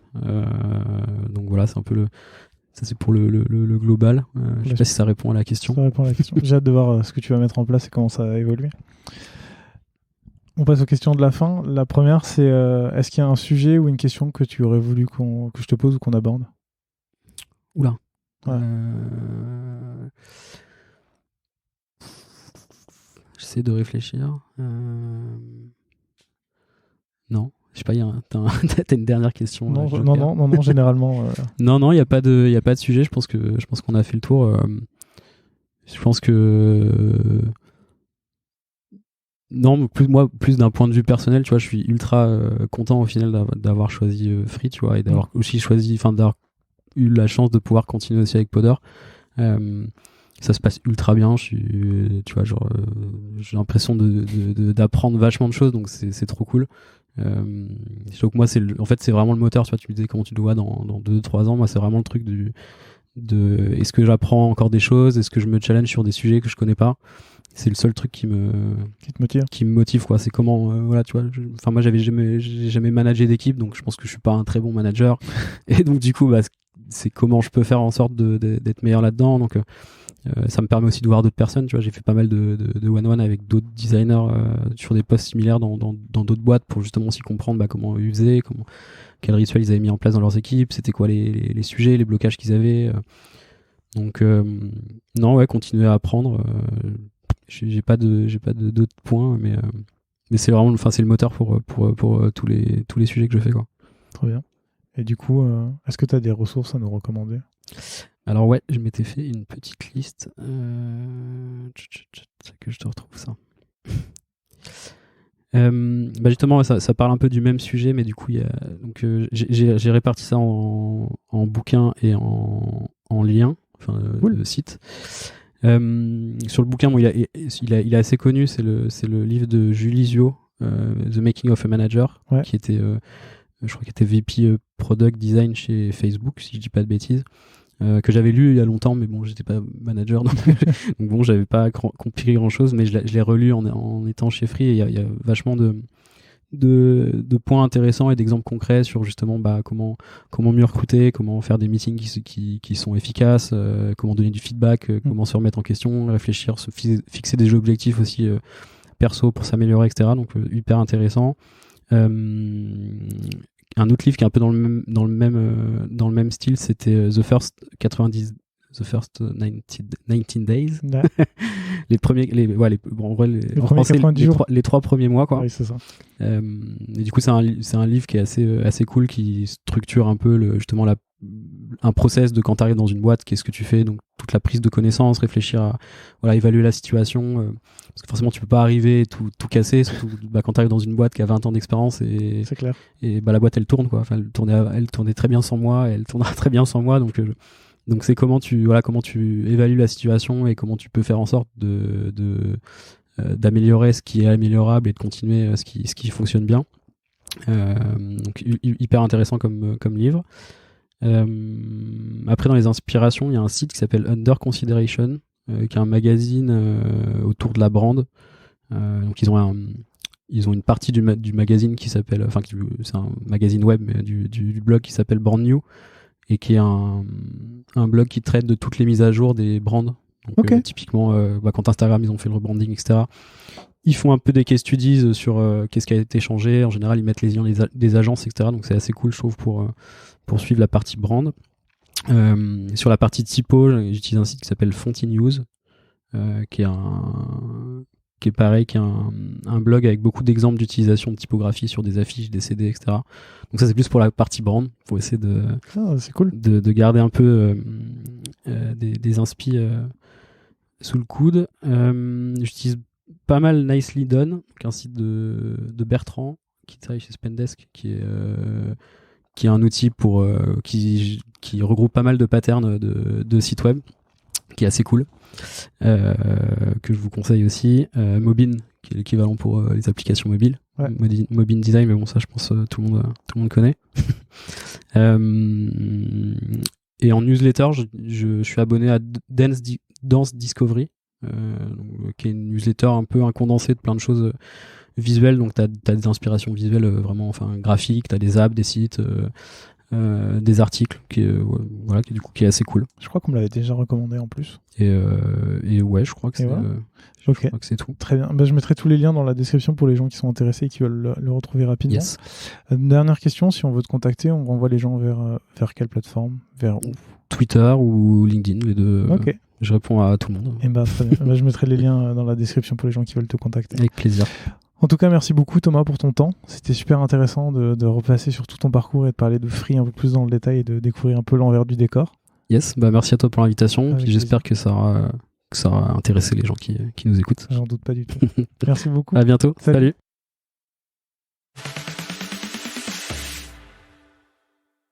Merci d'avoir écouté cet épisode jusqu'au bout.